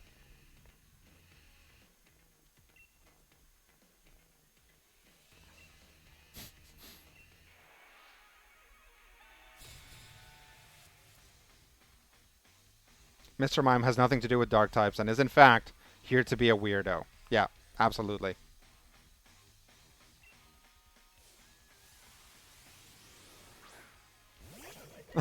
Yeah.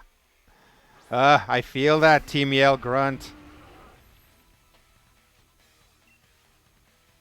It's like, oh, I think that guy really hurt himself falling down the window. Falling out of the window. Uh, just down to regular effectiveness. Let's hit it with a poison tail.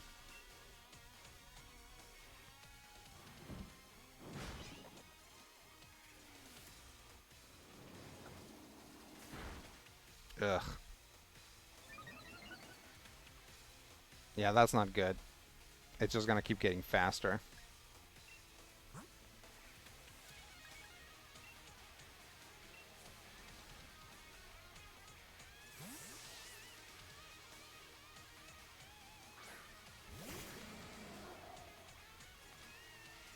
Is that the only Mr. Mime in this game other than the Everstone breathing? I mean, there's wild Mr. Mimes, I think. Oh no, no, no, no. Yeah, because it's like it's not the Galarian Mr. Mime. You can trade for a Galarian or for a standard Mr. Mime, I think. Let's see. Baloo says it just seems worked into the D&D system. I played those games. There's the Tasha's custom lineage that is like take +2 on one score and take a feat, which is the closest you get in 5e, I think. Yeah.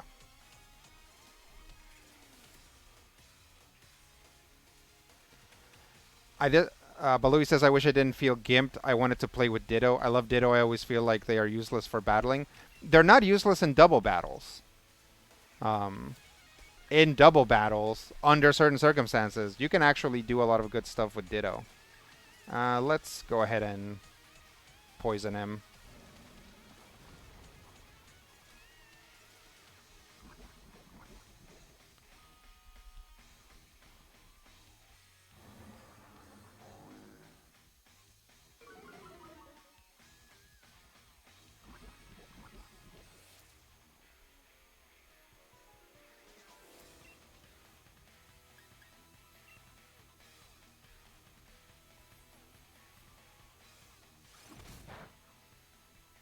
Mm-mm.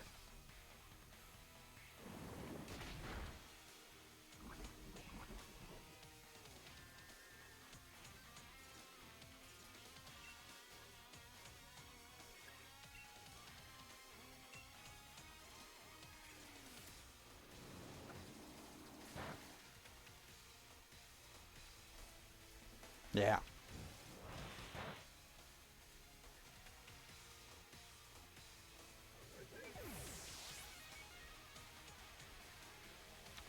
Skippy says, I was hunting for a shiny Abra a few months. A few months ago, I'm guessing. Had my Pidgeotto at front. Shiny Ditto shows up. I failed to realize this Pidgeotto has Whirlwind. So Ditto blows me right out of the fight and is laughing at me to this day. Oh, no, that's terrible. Also great. That's a great story. But I'm sorry that that happened to you. Yeah,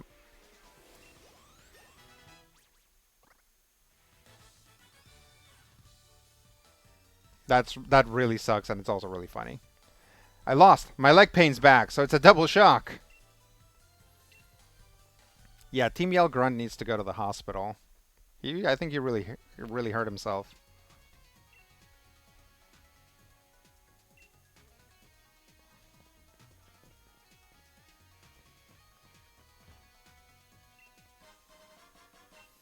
Ooh, a max revive. That'll be useful. Probably. Do I need to heal my guys?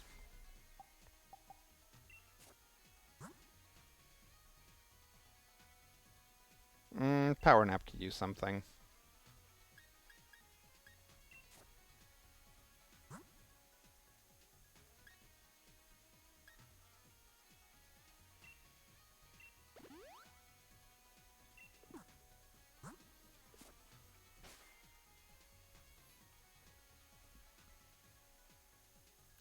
Let's see. Team Yell Grunt doesn't get healthcare like this, like his Pokemon do. No, you can't. You can't take a person to the Pokemon center.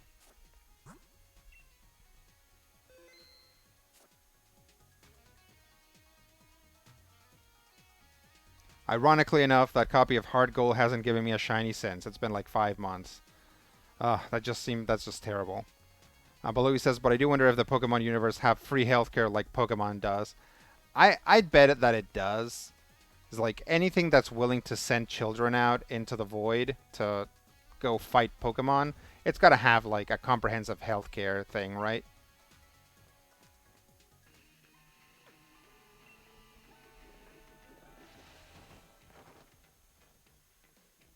I practiced that back handspring so much, even a pop star would be jealous of those moves. Were you surprised? Oi, be surprised, you. Well, you're in utter shock. I'm going to sneakily win this battle. That's cute. I like Team Yell. I'm glad that there's a gym challenge that's just like look at Team Yell's stupid shenanigans for a little while. Let's see. Skippy says it's basically Japan. Unova's probably the only place without universal healthcare. Yep. Balui says, yeah, I feel Arceus is the first Pokemon game where Pokemon actually feel dangerous. Yeah, and that was a theme that they wanted to explore, and I think they definitely accomplished it.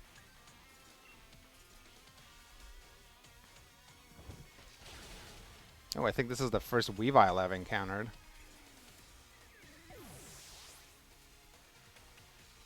Good thing I went before them, because it's an Ice type. That could have been bad for Power Nap.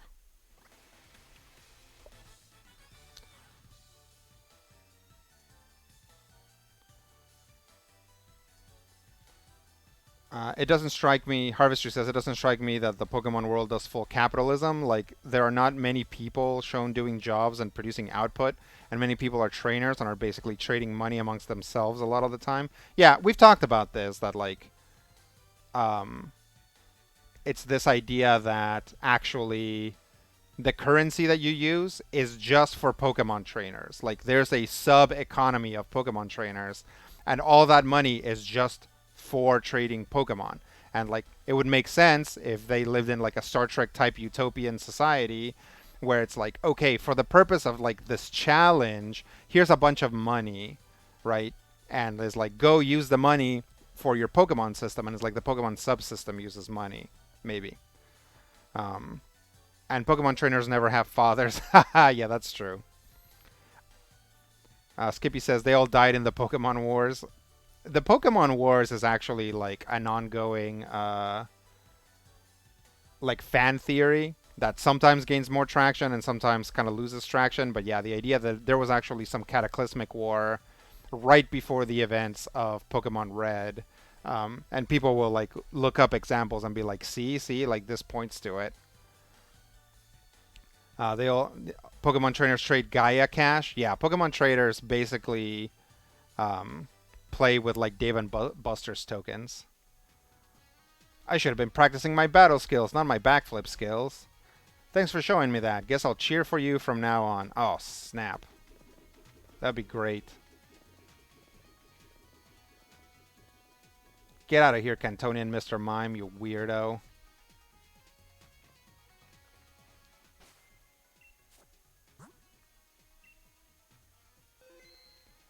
They just trade Ethereum and use their Monopoly money to buy balls and potions. No one used them to get a couch. Yep, you can't. Yeah, there's no other goods available at a Pokemon Center or at a Pokemon store. It's all Pokemon stuff. All right, time for a pincer attack. We'll do whatever it takes to win. Is this going to be a double battle? Nice. I didn't have enough time to get my disguise ready. That's cute. I love these guys. I love Team Yell. They're cute and they're hilarious. That's right. Team Yell is actually made up of Spikemuth gym trainers. Yeah, I love it. Right? It's like in this game that can barely get its act together, it's like they did one Team Yell guy without makeup, and he shows up without makeup in this screen. That's great. That's fantastic.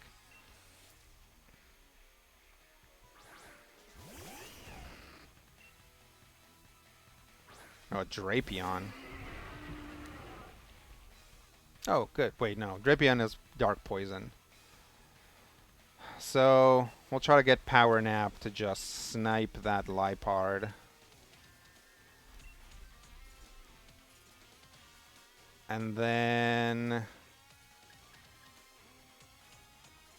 I'm gonna try and incinerate. Incinerate.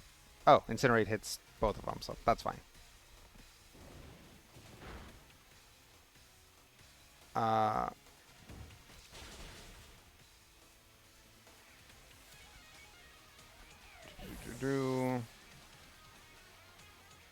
Sakarat says yes, he is alive, just probably not present. Okay, that's rule number 2. Oh, Harvestry says at Sakarat he is alive. Skippy says yeah, there's a total of 1 dad in all 8 generations. Horseborn Man says, but you can buy clothes. Skippy the Wonder Chicken says, and he's on deployment to the town across the country. Which generation has a dad in it? Apparently it's Gen 3. Harvester says, they supposedly have all kinds of merch on the shelves, but not in-game items you as a player can buy. I guess that's fair, yeah. Balui says, I was happy with Sun and Moon when you could finally select skin color and your mother would match. Yeah, that was good. That was nice. Harvestry says Sun and Moon had pretty good Team Skull in and out of uniform models too. I love Team Skull. Team Skull might actually be my favorite team. And Team Yell is pretty similar to Team Skull, which probably isn't great since they came back to back, but I still like them. Toxic spikes. Oh no, not poison spikes.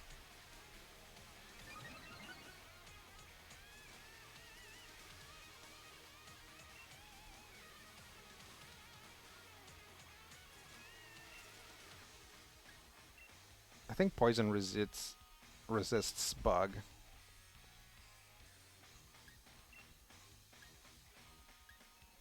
Let's hit it with a Dragon Pulse.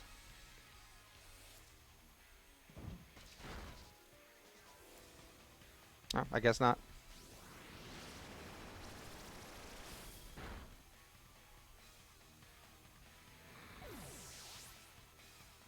Balui likes Team Galactic. Yeah, Team Galactic's good. Definitely after playing Arceus have a new appreciation for Team Galactic.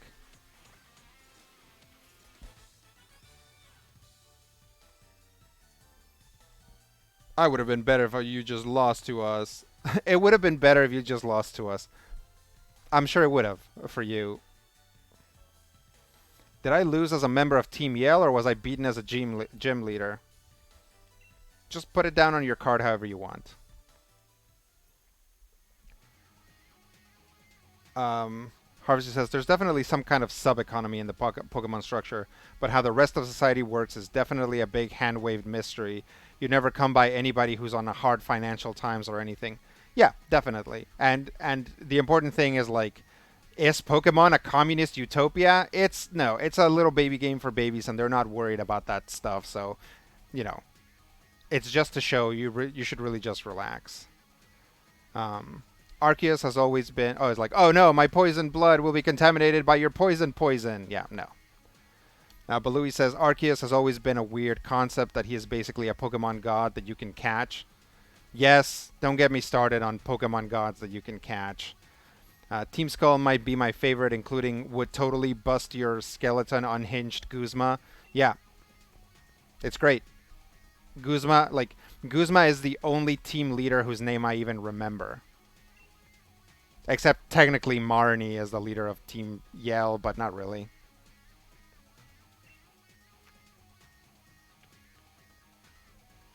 Alright. Shut your gob. Oh, Petunia. I'm really sorry. The lot of the Spikemuth telling... Oh, I clicked too far. Spikemuth just keeps getting worse and worse, and all Pierce says is, don't worry. So we decided to disguise ourselves as Team Yell and sabotage the other challengers. We thought if we could stop the other gym challengers from reaching the gym, then Miss Marnie would be the only one to win and make it to the Champion Cup. You guys are going to get Marnie disqualified. And we figured that would increase the chances of our wonderful Miss Marnie becoming the new champion. Aw, Team Yell, you misguided bunch of dolts. I never know. Is Guzma an old guy or a young guy with white hair? I think he's a young guy with white hair. He's probably like in his late 20s or early 30s, I would say. Guzma not being the final big bad was such a good direction too. Yeah. Uh, Team Rocket, I remember the leader. I also remember the leader of Team Rocket, but that's because the original Pokemon story is like etched into my brain. Harvestry says it would have been so easy to make him the major antagonist, but he's there for development. Yeah, he's a relevant part of the plot, but yeah, he's not the final boss. Harvestry says I suspect Guzma is somewhere in his late 30s to early 40s. Yeah, he could be. Guzma is your friend's 26-year-old brother who gets high and says the same stupid stuff Joe Rogan spats off about. No, I want Guzma to be cooler than that. Okay. He seems too world weary to be a young guy. Yeah, but he's also very immature. I guess you can get old immature guys too. Team Yell is evil because this is match fixing. Yeah, Team Yell is evil in like the most benign and banal possible way.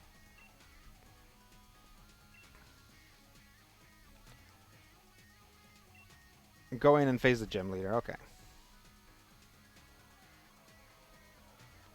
Yeah, so this gym, right?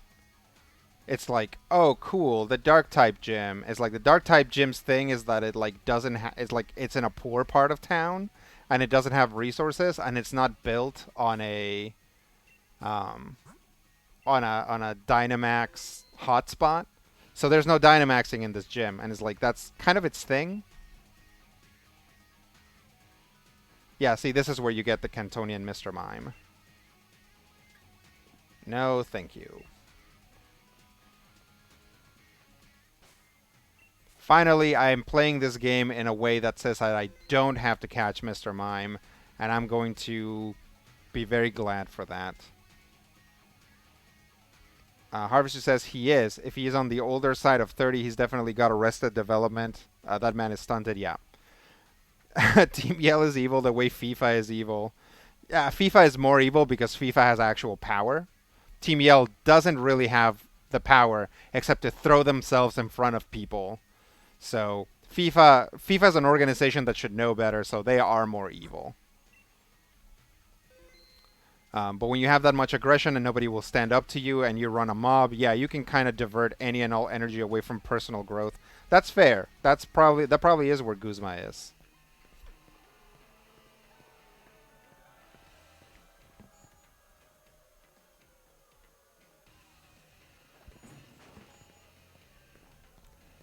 Uh, it's a little sad that these games aren't voiced.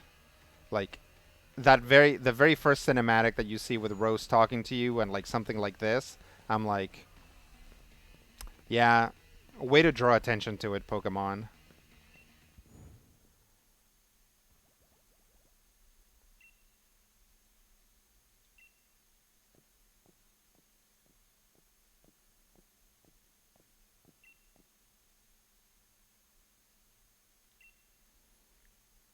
Can't even Dynamax or Pokemon, but well, I still hope you enjoy the battle. You know what, Pierce? You're cool. Don't let those fancy schmancy other gyms let you down. Again, in Galar, it seems that like gyms can slide in and out of like of the major leagues. So the fact that even without a Dynamax spot, Pierce continues to have his gym in the major leagues is an accomplishment, right?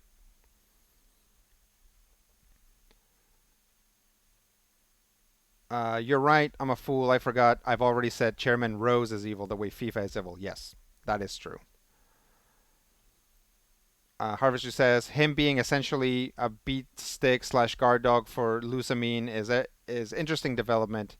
Even him knowing that and being okay with it since he gets to do what he's into. Sure, yeah, definitely. Yeah, Pierce is holding it together well. Absolutely. Is the gym leader of Spikemuth, Pierce. Or I'm the gym leader of Spikemuth, Pierce, the dark type user. You want to challenge me? Even though you know you'll lose? Then this song's for you, foolish trainer. Get ready for a mosh pit with me and my party. Spikemuth, it's time to rock. Alright.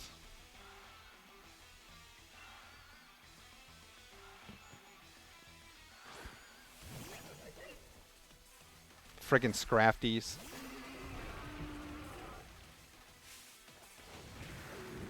Let's do it. That's cute. Him calling out Intimidate. That's cute.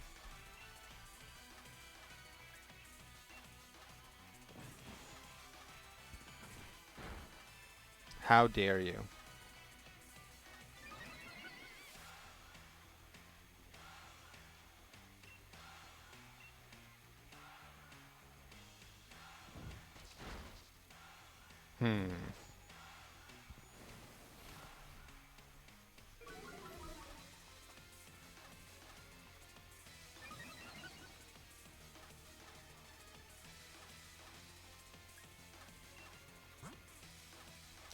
Let me get... well...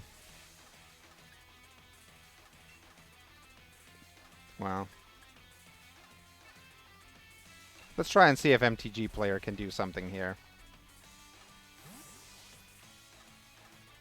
Yeah, Pierce is good times.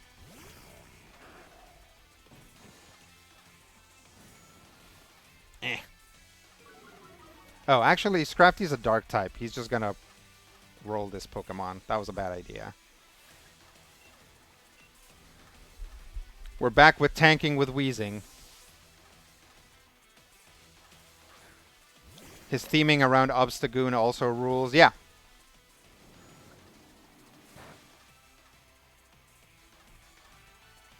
Alright. Here's a bunch of Sludge Bombs.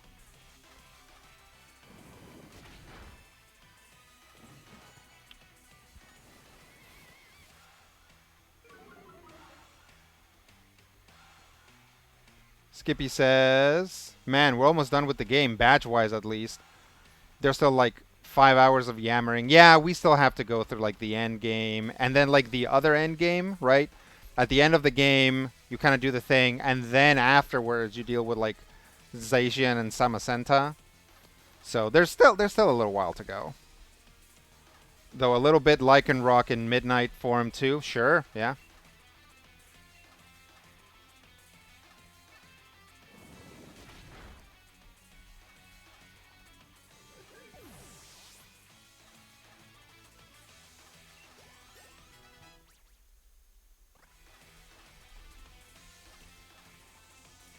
Malamar. Psychic Dark, I think. I think that makes him, no, that makes him strong against poison types. Ugh.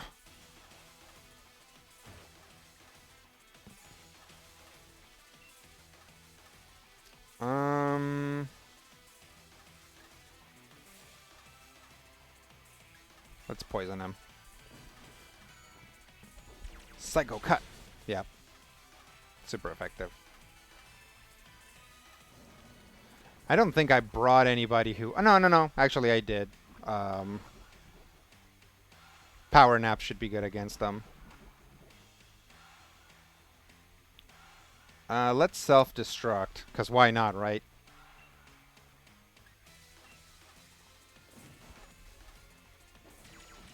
Oh, we might not get... yep, we didn't get the self-destruct. Yeah, lots of story stuff before Rayhan, and then even more before the final tourney. Yeah. Yeah, there's lots to go. Alright, Power... I went too far. Alright, Power Nap.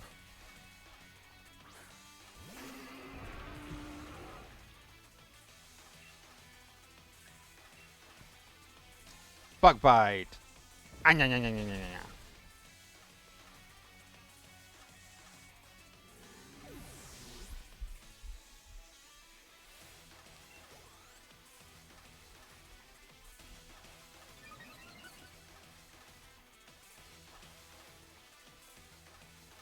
Obstagoon. Yeah, I can just keep current Pokemon.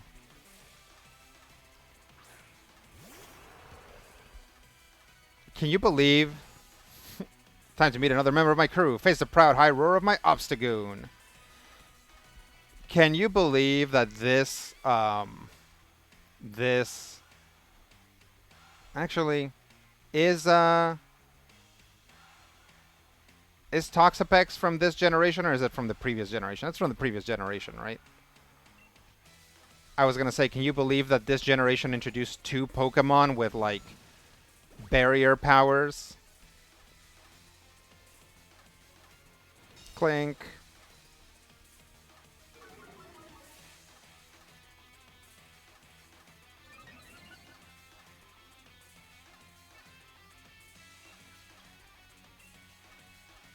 Toxapex is Sun and Moon. Yeah, okay. Man, this thing's tough. Here's a number. Yeah.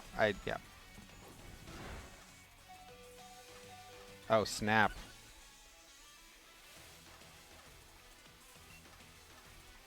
I'm gonna swap Pokemon because I don't want all of my weak Pokemon to miss out on the XP.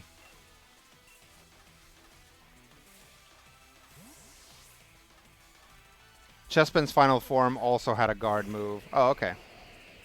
Yeah, there's a lot of those around, but it doesn't matter because every Pokemon learns defend anyway. So, I guess technically, or can learn defend. So, it probably doesn't matter anyway. But yeah, it's weird. For a second there, I was like, did they introduce two of these uh, in one game? And it's like, no, they introduced them like one at a time. Chestnut, yeah. They let Benedict Cumberbatch make a cowboy movie? Oh no. Is that what that thing is?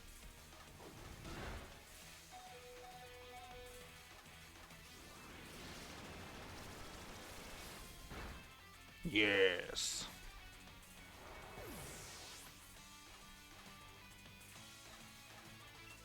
Pokemon gained XP points.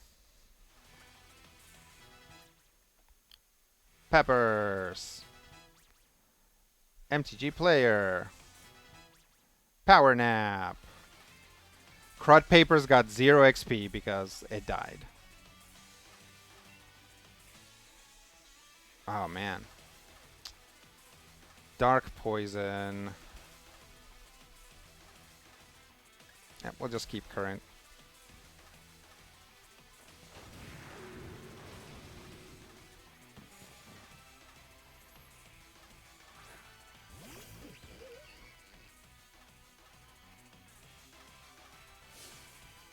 Use your Sucker Punch and Toxic. Oh, thanks for letting me know ahead of time that this thing knows Sucker Punch. Let's see.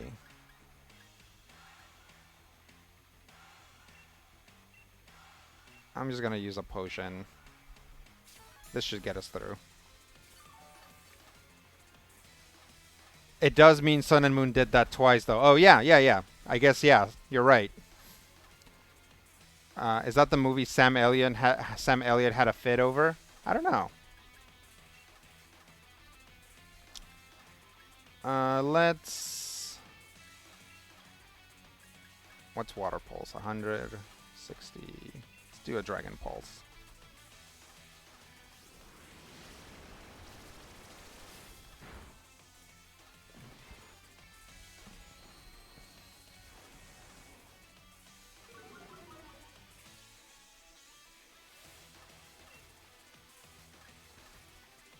I'm going to anticipate the Sucker Punch. Let's see what he does.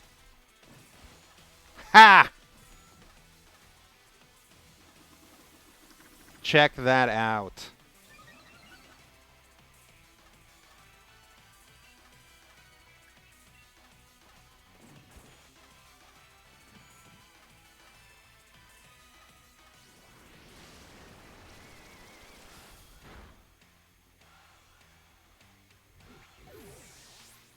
Take that.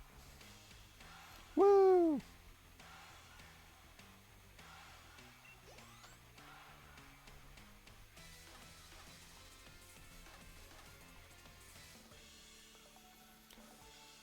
Yeah!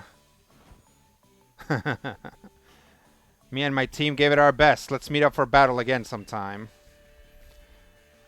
7,360 for winning.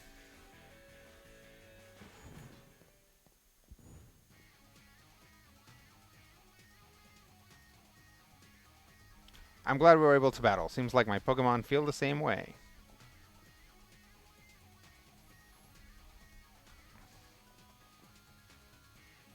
Here's your dark badge.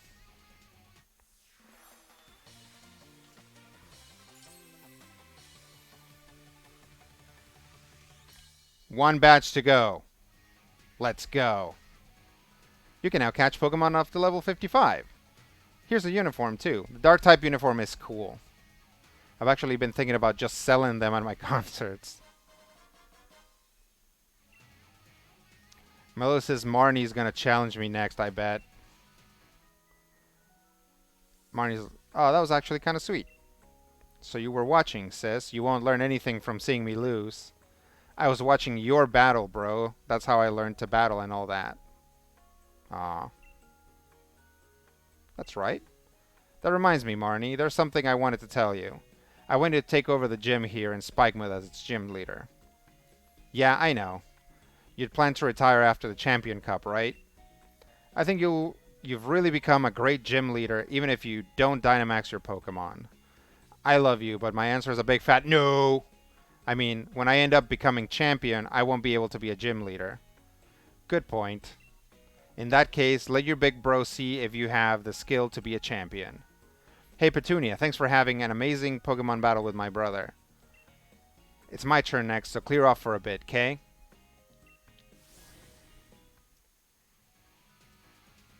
Ah, there you go. You seriously beat Pierce? Here's a TM to remember this moment. Snarl's a good one. The user yells as if it's ranting about something, which lowers the SP special attack of opposing Pokemon. Is that a move that I would have with my rants? Am I a dark type?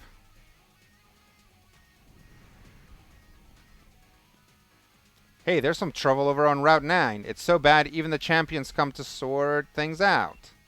Oh, hey, you gave Pierce the thrashing, didn't you? You should head over there to help. Come on, then. I'll show you the way. Uh-oh. I wanted to stop here. Kaboom!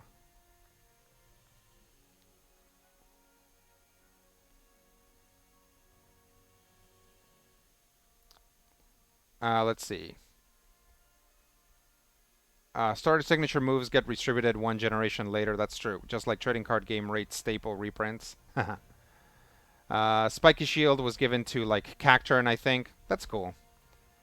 Sagittarius says, bedtime for me. No rants after I've gone to bed now, Rodrigo. I'll try. Good night. Yeah, looks like Sam Elliott isn't happy that Power of the Dog is deconstructing cowboys. Okay. Oh yeah, his uniform is dope. Yeah, the dark type uniform for girls has the midriff bear, and it's like, I wish it was like that for boys too. Harvester says, rough for her that she doesn't become champion and doesn't have that excuse to dodge obligation anymore. And in fact, spoiler alert, she does become the new gym leader of Spikemuth. Horsepoint Mind says, your rants might be snarls.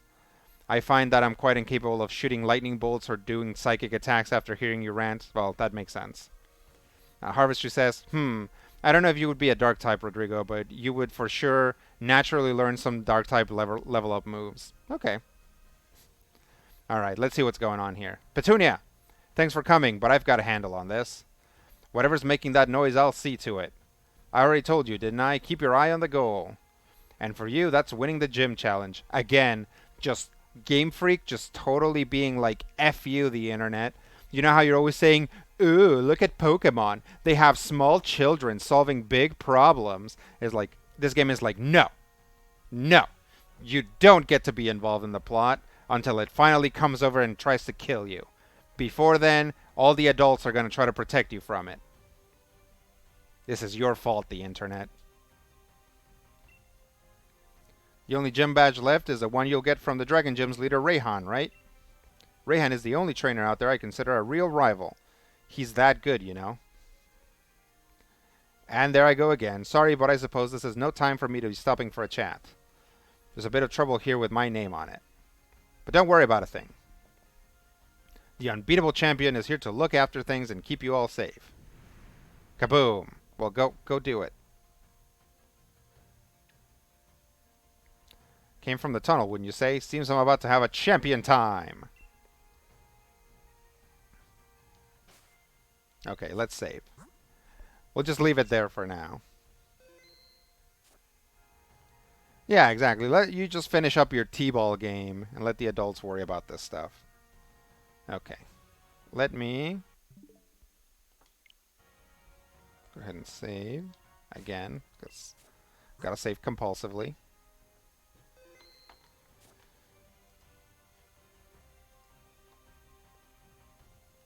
And we'll close this out.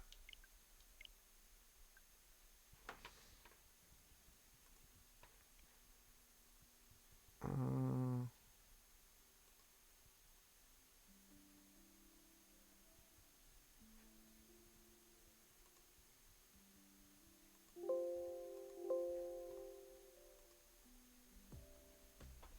okay.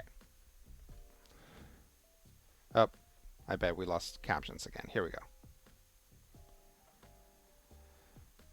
Let's see. Couldn't just make the main characters young slash established adults. No, that's not fair for Pokemon. No way kids could identify with that. Yeah.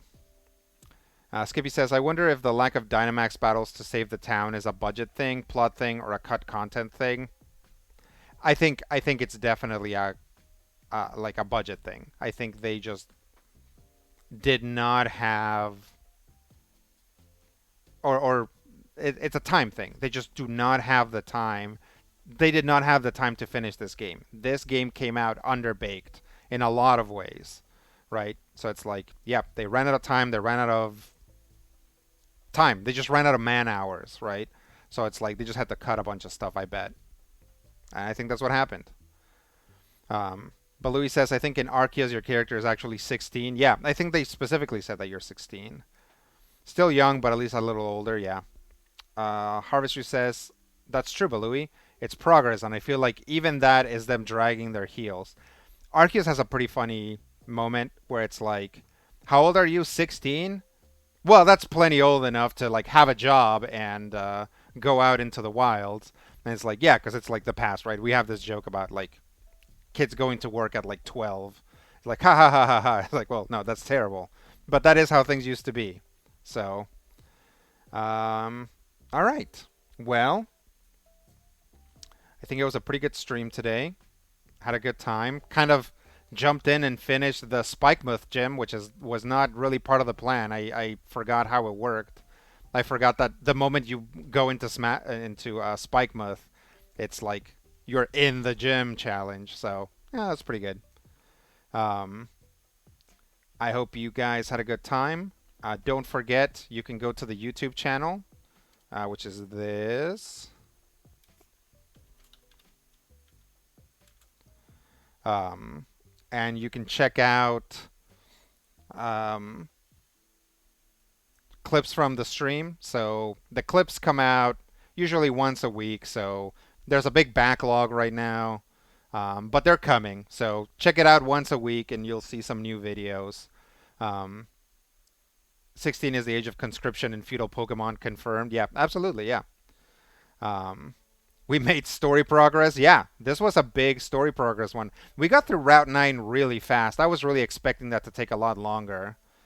But hey, if you're not trying to catch any Pokemon, those routes actually are a lot faster. So that works.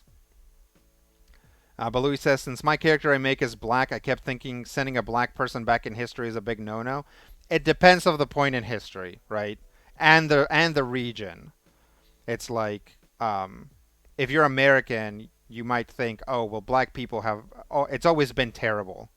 But in different places, in different locations, sometimes black people were just allowed to like hang out and do whatever, right? Modern racism was kind of invented in the United States and spread to the rest of the world, or maybe in Britain. Um, so yes, I'm glad you guys had a good stream. Um, I am enjoying this. Let's meet up next week. Right now, I don't have plans for doing another stream this week, but there could always be a surprise stream if like enough time and resources or whatever line themselves up. Skippy says the urchin story was wild. I was expecting the mantis to be more plot relevant than you were than you were offered a mom instead.